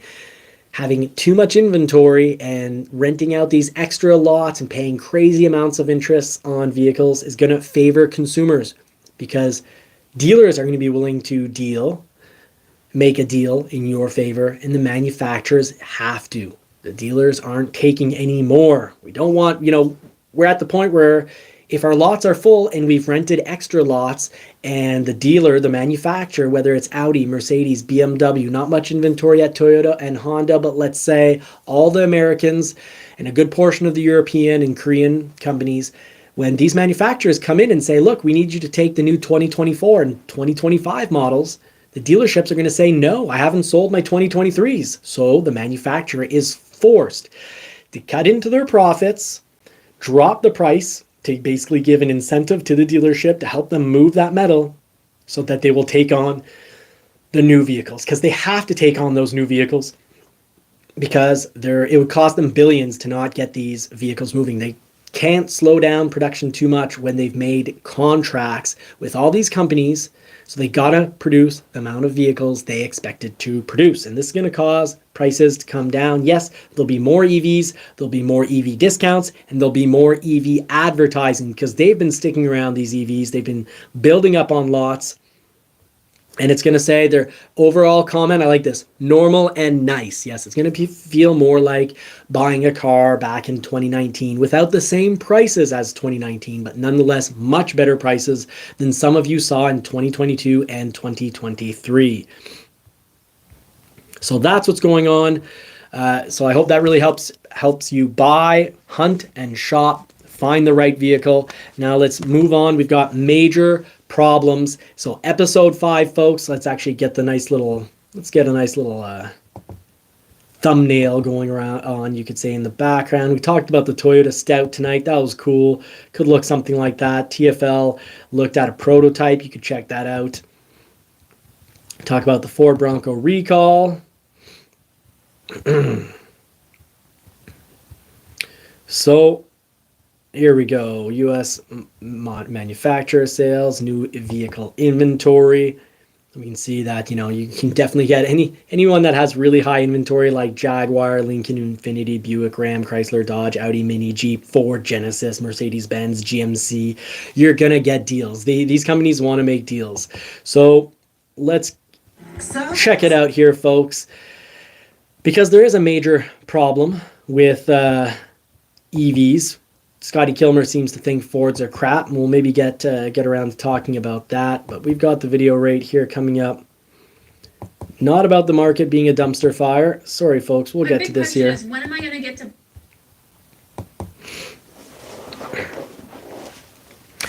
So we'll get to episode 6. That's going to be this video right here. Let's actually switch up the order because it's ready and ready to go. I've made you wait long enough. Thank you so much. Help support this small business.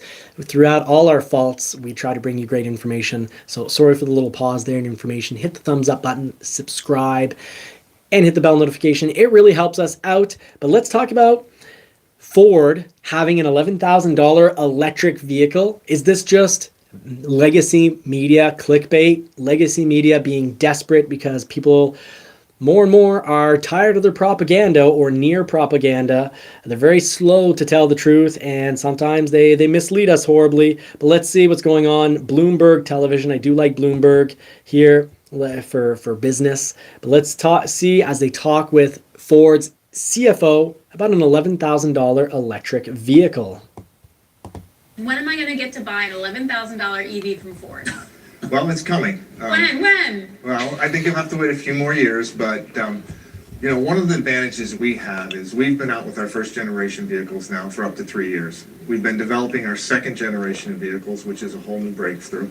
We've brought in people from outside of Ford that have expertise in that, and we are developing a low-cost EV platform so that we can be a big part of this S-curve when it comes time.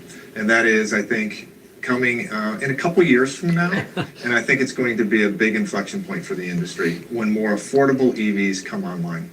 Do you feel like the industry was surprised by the hybrid? I know that everyone has some hybrids, but really Toyota bet a lot on that farm. And it feels like... So let's just pause it there. So John Lawler, hard to say that he'd be misleading us. So he's talking, he got asked the straight question, when am I getting my $11,000 electric vehicle?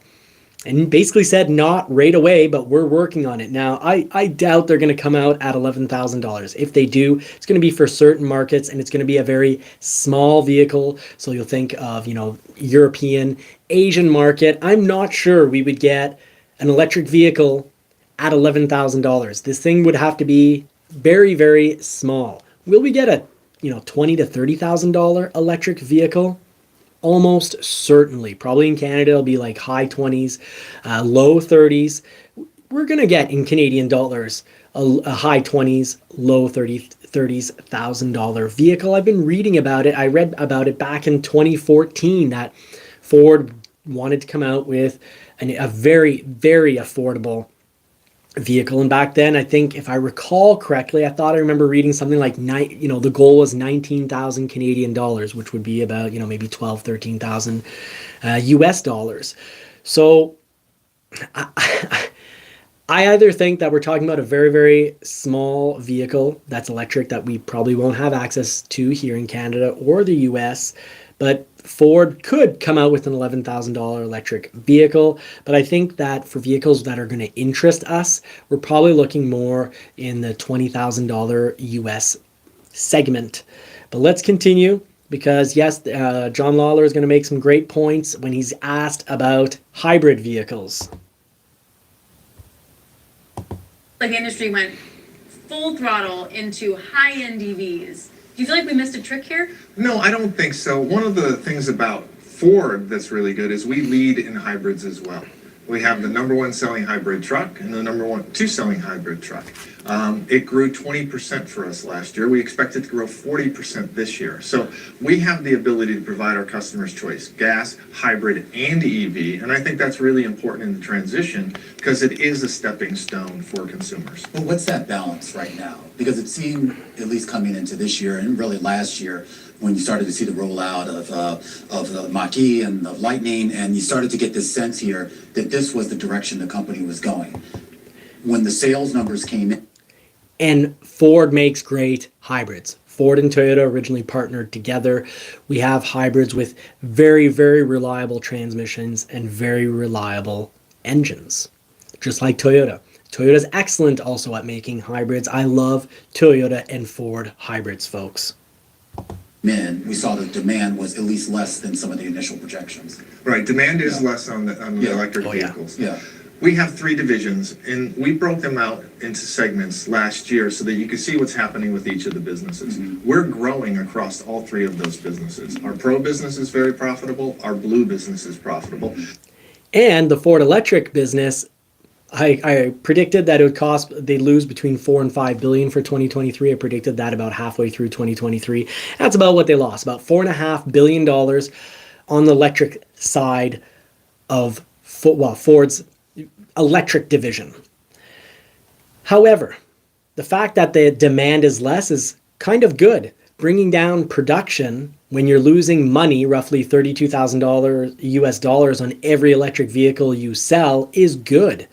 You bring down production while battery prices are, they had a crazy peak. Battery prices have come down, but selling less and, well, making less. All the early adopters who were really angry and really wanted their vehicle, they've got their Ford electric vehicle. So producing less right now will help Ford bleed out less, losses in the billions of dollars.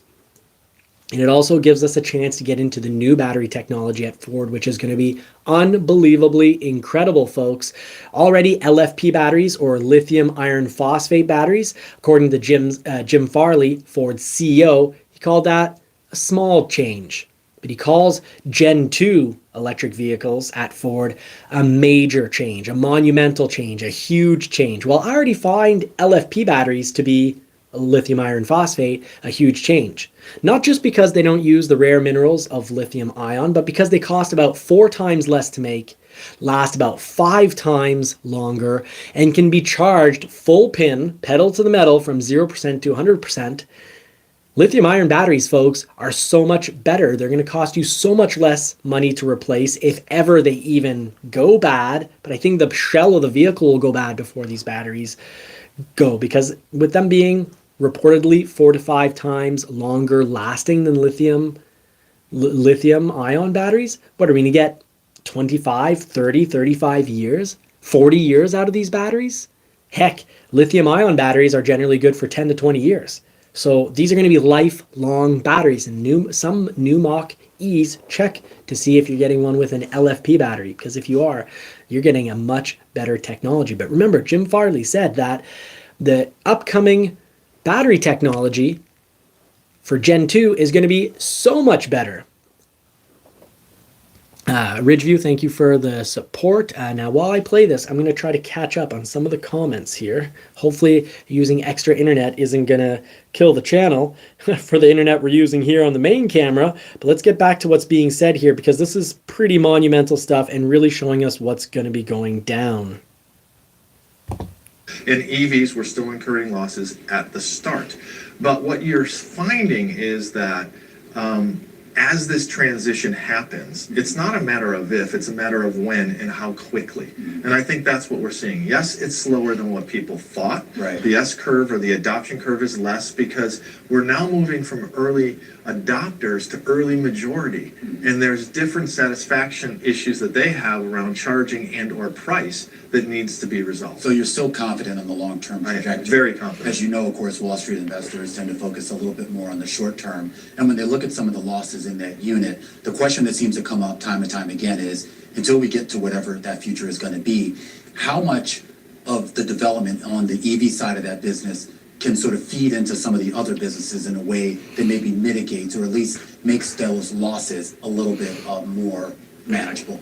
Well, there are technologies we're developing that will be part of the electric business, but will also be used across our Pro business and our ICE business, our gas business.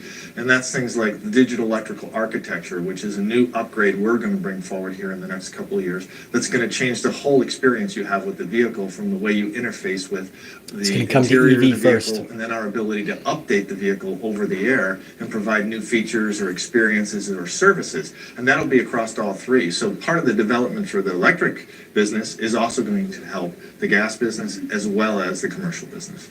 So just broad picture too, and I've covered commodities for a long time. I'm hearing reports like Glencore, for example, they might have to shutter a nickel mine because the demand for EVs isn't there. So yeah, making a great point. They're putting a lot of money and losses in the billions of dollars, roughly $4.5 billion lost for 2023, into Ford's EV division. And then, of course, they got asked, like, well, how can we mitigate? How can some of this seem a little less horrific?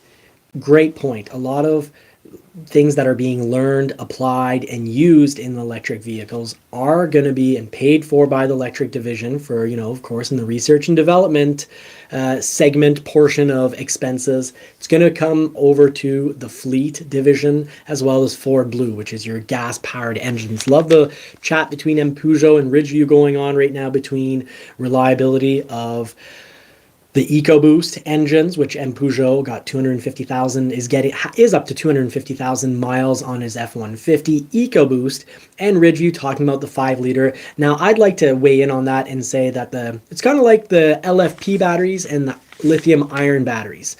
The lithium iron batteries are the original batteries, and yeah, they are pretty robust, just like the V8 is very robust, and the V8 is the naturally aspirated V8 with no turbos. I'd say can take a little more abuse or improper maintenance, sort of like the Japanese engines. It's engineered to take the abuse. Now, when you have turbos, Ford's turbos are very reliable, but more like a European vehicle that needs to be properly maintained to be very reliable. Well, the EcoBoost, you don't want to use and abuse how you do those oil changes. You don't want to be using, bad oil filters, and you don't want to go way beyond your interval for changing the oil. So Peugeot, good evening. Thank you so much for being here. QB Gaming, thank you so much.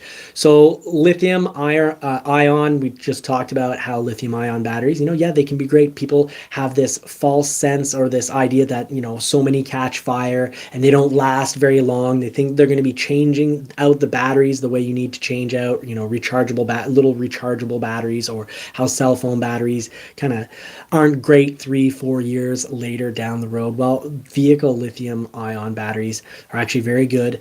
They're warranted for 8 years, and I suspect many people will get more like, other than the rare ones that break early on under warranty or right after warranty, other than the rare cases, a great majority of them are going to be lasting 15 to 20 some years.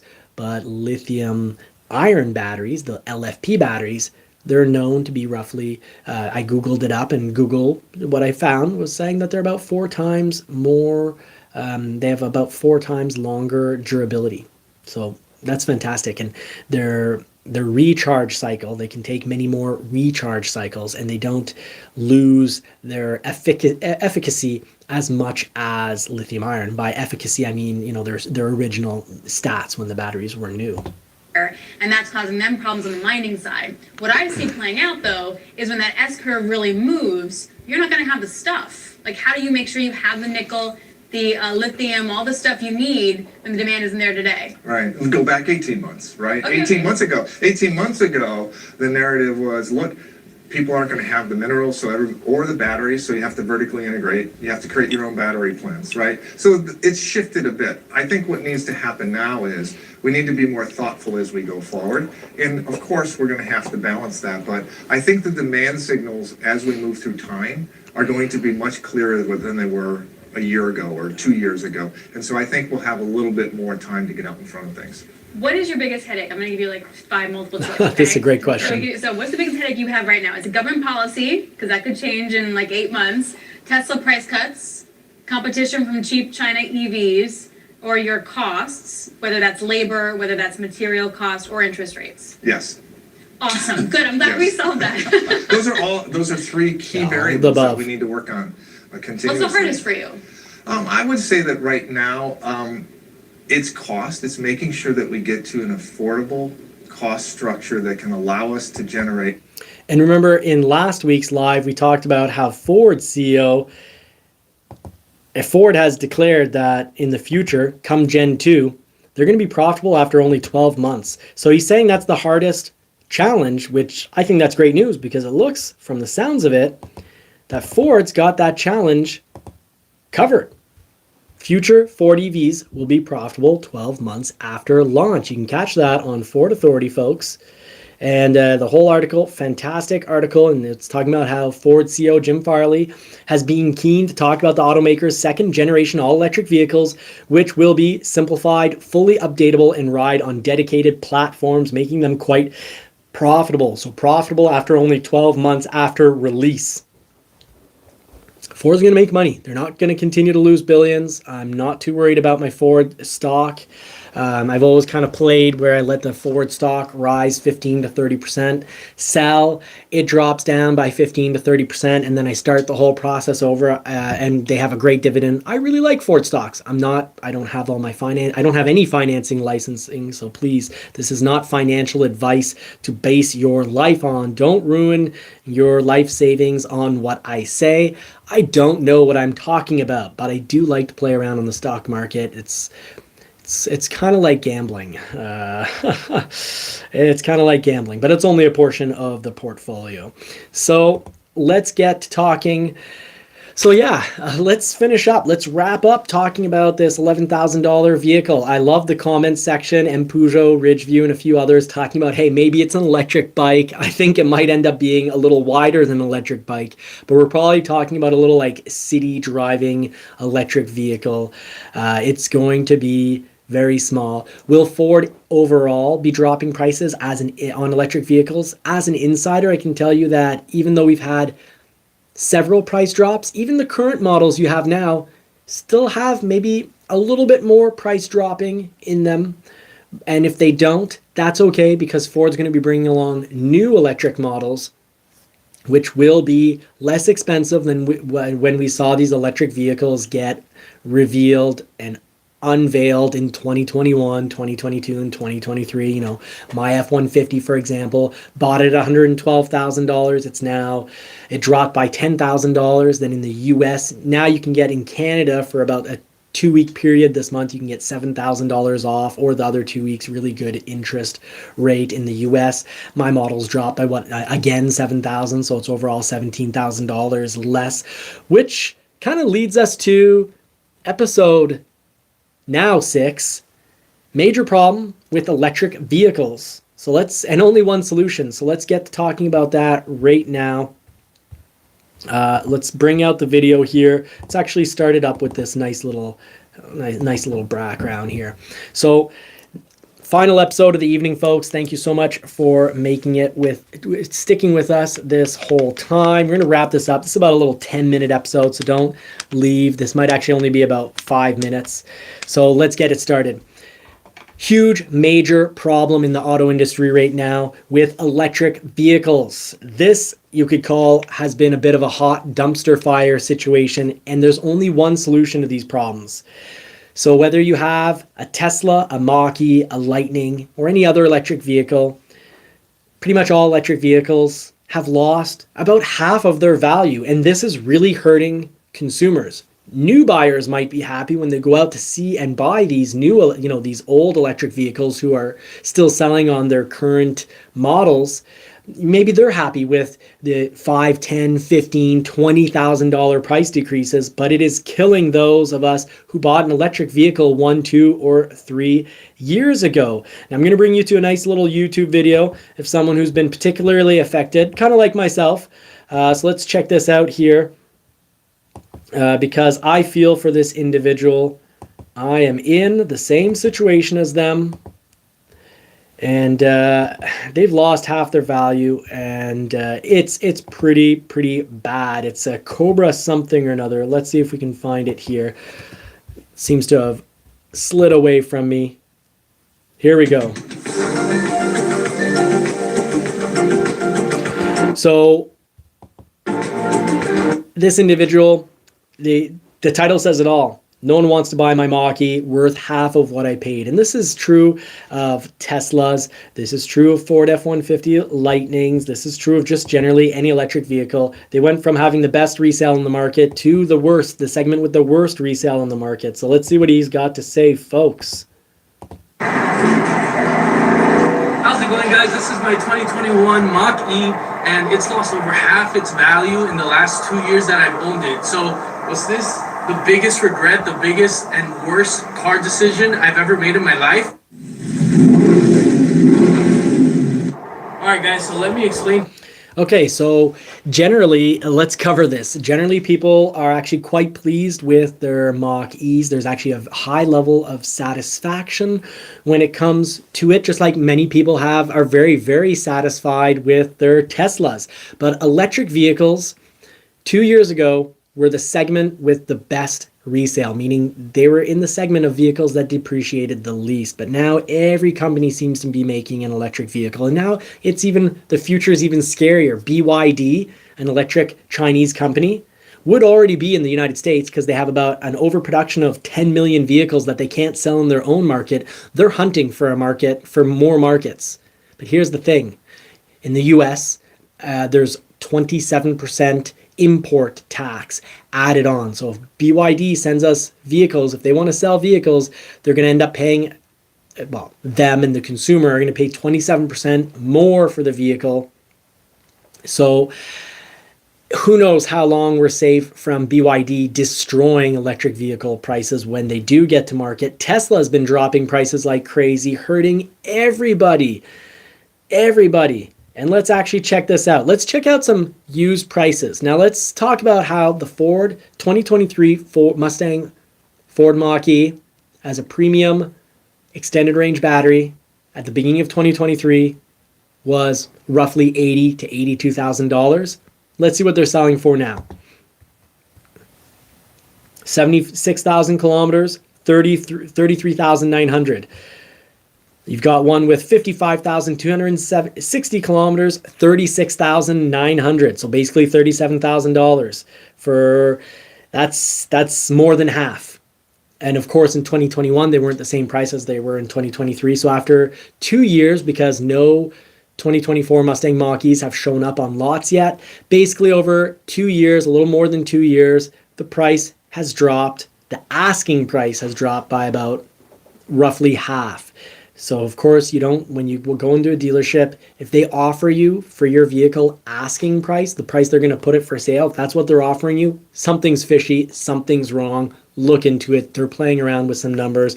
They're trying to show you something pretty, shiny, and distracting over here, and they're stealing from your back pocket. Dealerships, trade values can never be the price of what they're going to be asking.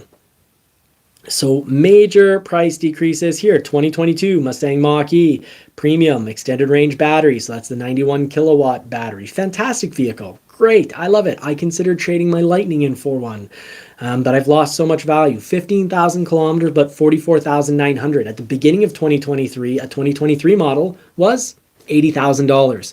So that's roughly, again, about half of the value, not quite half the value drop over the course of 1 year and 15,000 kilometers. My Lightning, originally 112,000 Canadian dollars. Ford dropped it down to 102. Now you can get a $7,000 rebate later this month on it. My resale is horrible. Does it make the vehicle horrible? No. As soon as my Blue Cruise issue gets fixed, I can absolutely say I love my Lightning. It's the most powerful, it's the most comfortable, it's the most capable, and it's the most impressive vehicle I have ever owned. But it's not my favorite vehicle. I like a vehicle with a little soul. So my Bronco, I think, is my favorite vehicle. The Mustang GT convertible 2022 with that 5-liter and all the sound and wonders is very, very close. But the Bronco Wildtrak is my favorite vehicle. The things that bother me with my electric Lightning are the price, and recharging hasn't been an issue, but it's been a major problem for many people. Now all the early adopters have taken possession of their F-150s, and they're gone. They're done with. So all those early adopters have their vehicles, and this is why sales have come down. This is why Ford has had to drop the price. The WB, yes, I had to drop the Porsche because even Porsche resale values are coming down, and Porsche increased on the price of the 911 from the time I ordered. They increased the price a lot, and interest went from like 4% to 10.5%. So awful. And I also thought that I'd have good resale on my Lightning, but I don't have the money anymore because I have too much far too much. I owe way more on the Lightning than what I could get for trade-in value. And even if I sell it myself, heck, I bought it for 112, and I've got it advertised at $83,000, and it's a 2023 with 16,000 kilometers, and I have yet to be able to sell it at $83,000, which is way less than $112,000 price tag. But here's the problem: manufacturers have been dropping the price of electric vehicles. Not that they come out with new models that aren't as impressive for less.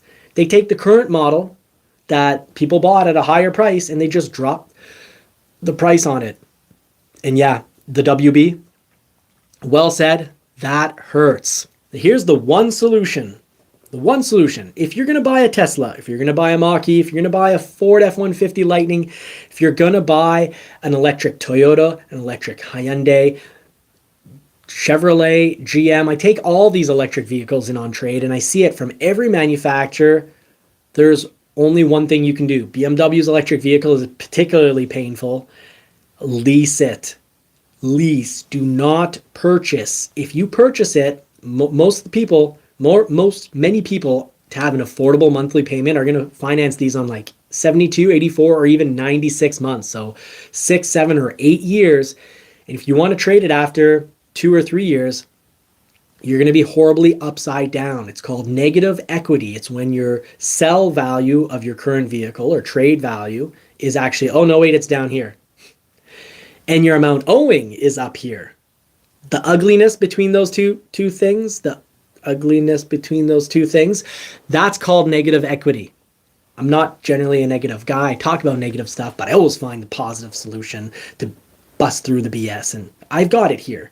It's called leasing, because if you purchase it, you're going to have so much negative equity and you're going to be stuck with the vehicle for so many years to come, whether you love it or hate it. And I mostly love my Lightning, but I don't like the fact that I'm stuck with it. But at least I have one door open, and that's that at the end of my lease, I can give back the keys to Ford, and on paper, I think it says it's going to be worth 43. Well, if it's worth 30, I'm going to be thrilled, because all that negative equity is going to go off to Ford, and it's going to be Ford's problem. Their price dropping, whether it's Ford, Tesla, GM, Chevrolet, Kia, Toyota, they're all dropping the prices. But they will have to deal with it. It becomes their problem, and it will no longer be my problem. And I'll be able to say, wow, I had an amazing vehicle.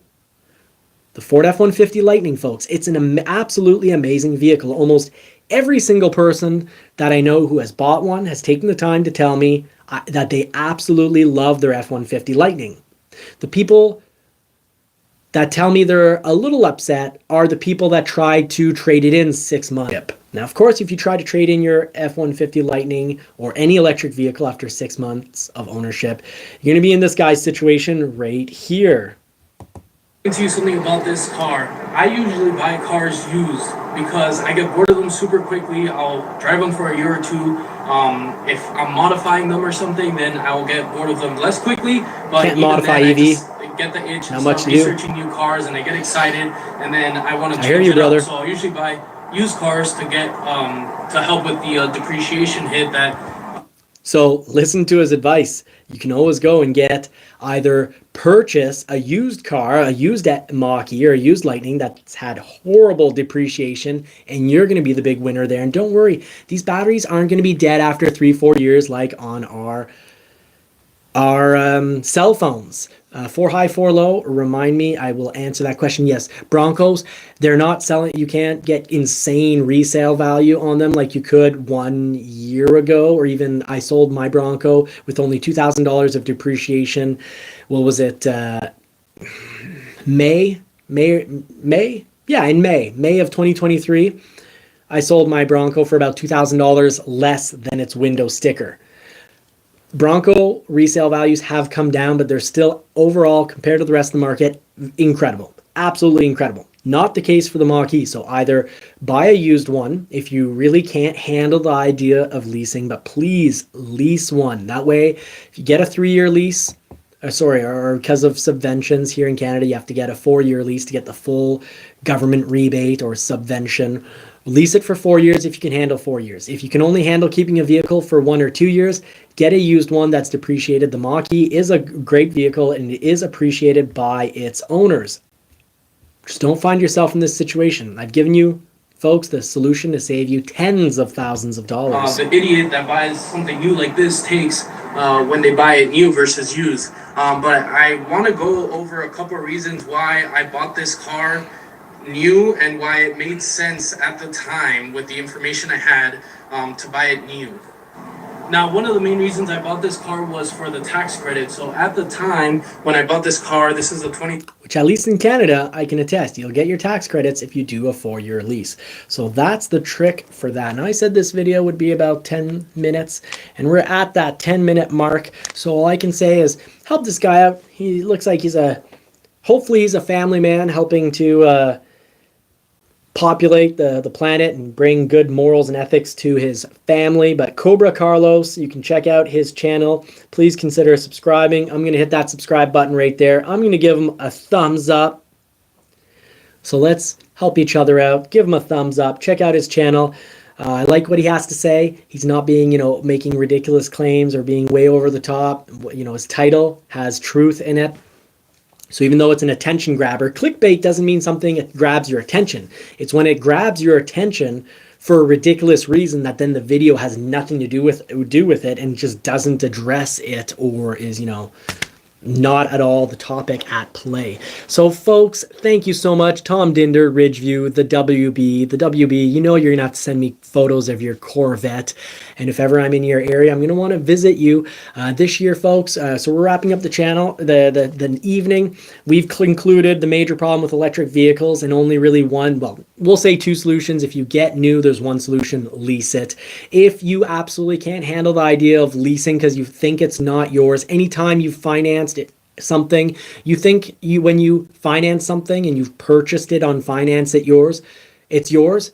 Don't pay it for for anywhere from 2 to 6 months. You're going to see it disappear from your yard, and that's when you'll know who really owned it. Marine Vet, thank you so much. Being a member, Ridgeview, thank you for your membership. Douglas, thanks for making it in. You guys mean a lot to me. And Marie and I continue to discuss on a weekly basis how we can deal with it. We're not disinfecting Marie's food. Layla, our daughter, until she's at least 4 months, we have to go through a process of having, disinfected, purified, boiled water, and we have all our equipment for doing that, and we can't even wash her bottles in regular water. We need to kind of vapor clean it, steam clean it. So we need to make sure that everything is safe and that her milk is made with clean, pure water. So it's a little hard, the whole transport situation. We did find a solution for the 2 pooches. So if you love this, whether you love the channel or hate the channel, heck, subscribe, hit the thumbs up to feed and dress those poodles. But the poodles, we actually have our sweet, kind niece who would stay in our house here to take care of the poodles. So that's resolved. We just got to figure out how we can take all our equipment on vacation, the baby equipment on vacation. And I'm having a little trouble right now with the idea of leaving the young family alone because I'm just so darn attached to the baby, and it is nice to help Marie. So thank you so much, Marine Vet. I do really appreciate prayers, and I pray for your health and wealth during the year. Ridgeview, thank you so much. Some of you, for the people who are members, you can always reach out to me, of course, on Facebook and send me private messages. I will do my absolute best to answer you. And in general, for the whole community here, if you want to catch me, you can catch me rarely on X. I rarely post stuff on X. Maybe once a month I'll post 4 or 5 things on X, Johnny's Car Care and Reviews, if I recall correctly. And we've got, of course, we're over on Facebook, Johnny's Car Care and Reviews. So catch me there. Thank you so much, folks. Really appreciate that you sat out the evening with us. Spend time together. I hope you had fun. I know I did, and I will see you in the next episode. Now with the family, and it's winter, so advertising and whatnot at YouTube isn't quite as great. And I have to be more careful because I've already gotten, I don't want to lose the channel from getting too many strikes. I can only get 3. So we're doing these lives a little less often right now because I did get a warning, which could easily turn into a strike. At 3 strikes, everything we've ever done, the 1,000 videos we have about are going to get completely deleted and go out of existence. So I've got to be careful. So we'll do another live in 2 weeks. But next week, I'll come out with either a Ford Maverick or Bronco video. I actually have a lot of Bronco videos that I need to modify and edit. And 4 high, 4 low. Yes, Bronco resale values are good. I personally, going in on trade-in, wouldn't expect to get MSRP for my trade-in. Right now, I got 2,000 less, and I did a direct sale to an American buyer, but it was still a car dealer. But right now, I'd expect to get about 8,000 below MSRP, which still makes, let's say you trade in after 1 year, if you get $8,000 or $10,000 less, that still makes not so bad monthly cost of ownership. If you sell it yourself, you'll probably only lose about 4, maybe 5,000 from the window sticker that you paid. Now, there is a Bronco recall, and I did say that I'd cover it, so this is bonus content. Real quick, Ford Bronco recall, folks. You can check this out. Of course, find it on Ford Authority or right here. It's a story by Jason O'Neill. There is a Ford Bronco recall addressing manufacturing oversight. This is over on MSN US Auto News. So Ford's been a huge success with the Bronco, selling 105,665 units last year, but 7,527,000 units have been recalled due to a manufacturing flaw concerning hardtop. So if you have a hardtop, check your emails, check the mail. You might have gotten something in the mail. That's how Ford will contact you, an email and a letter in the mail to say that there's a recall. And it's a back window that I guess you can see right here. Investigations trace the issue to a procedural oversight during the 2-stage primer application process at the sequencer facility, compounded by the introduction of new operators post reopening in November 2023. So this is a recent issue, and it's in regard to Ford's asked dealers to inspect and reinstall affected rear quarter glass panels at no cost to owners. Now, I've got a soft top in my back window. Passenger back window was starting to lift a little, so someone could throw in a little tool like a screwdriver and prop open the window. Ford was great. They're very, very responsible. They have recalls, and it's called recalls equal responsibility. Look at what the recalls are. You know, if it's bad motor after bad motor recall or nonstop bad transmissions, then we've got an issue. But when you see Ford being responsible like this and not just playing Toyota of, well, we don't have an issue here, that they've been doing for the last over decade, you can be happy for recalls. Yes, Toyota's been very low on recalls, but they keep getting caught in scandals where they're actually caught having known about problems and then having deliberately hid the problem. So it shouldn't be about Ford reliability. Let's do it right, and let's force the market to turn towards responsibility. So let's appreciate recalls. Journalists, legacy media, YouTube has all been covering it in a very weird way. Rev Nation, thank you so much for making it in tonight. Thank you for the congratulations on the baby, which I've got to go up and see now because it is past bath time. So let's see if Marie waited for me to go help with the bath. Not take the bath with the baby, but help with the baby bath. So I got to wish you all my prayers are with you all, folks. I could talk a lot about what's going on in the world right now, but it's ridiculous news story after ridiculous news story, legacy media, a lot of lies that are, maybe they're not lies, maybe it's just coincidental that what they said a few years ago is now, the contrary of what's being said, like CIA operatives in countries that they said, completely unprovoked attacks and whatnot. Maybe we'll get back into that when I've got more strikes available under the belt. But thank you so much, folks. Thank you for supporting the channel here. Wish you all a fantastic week. Wish you all more cars and more power, and hope you get to put the pedal to the metal from time when it's safe. Take care, everyone.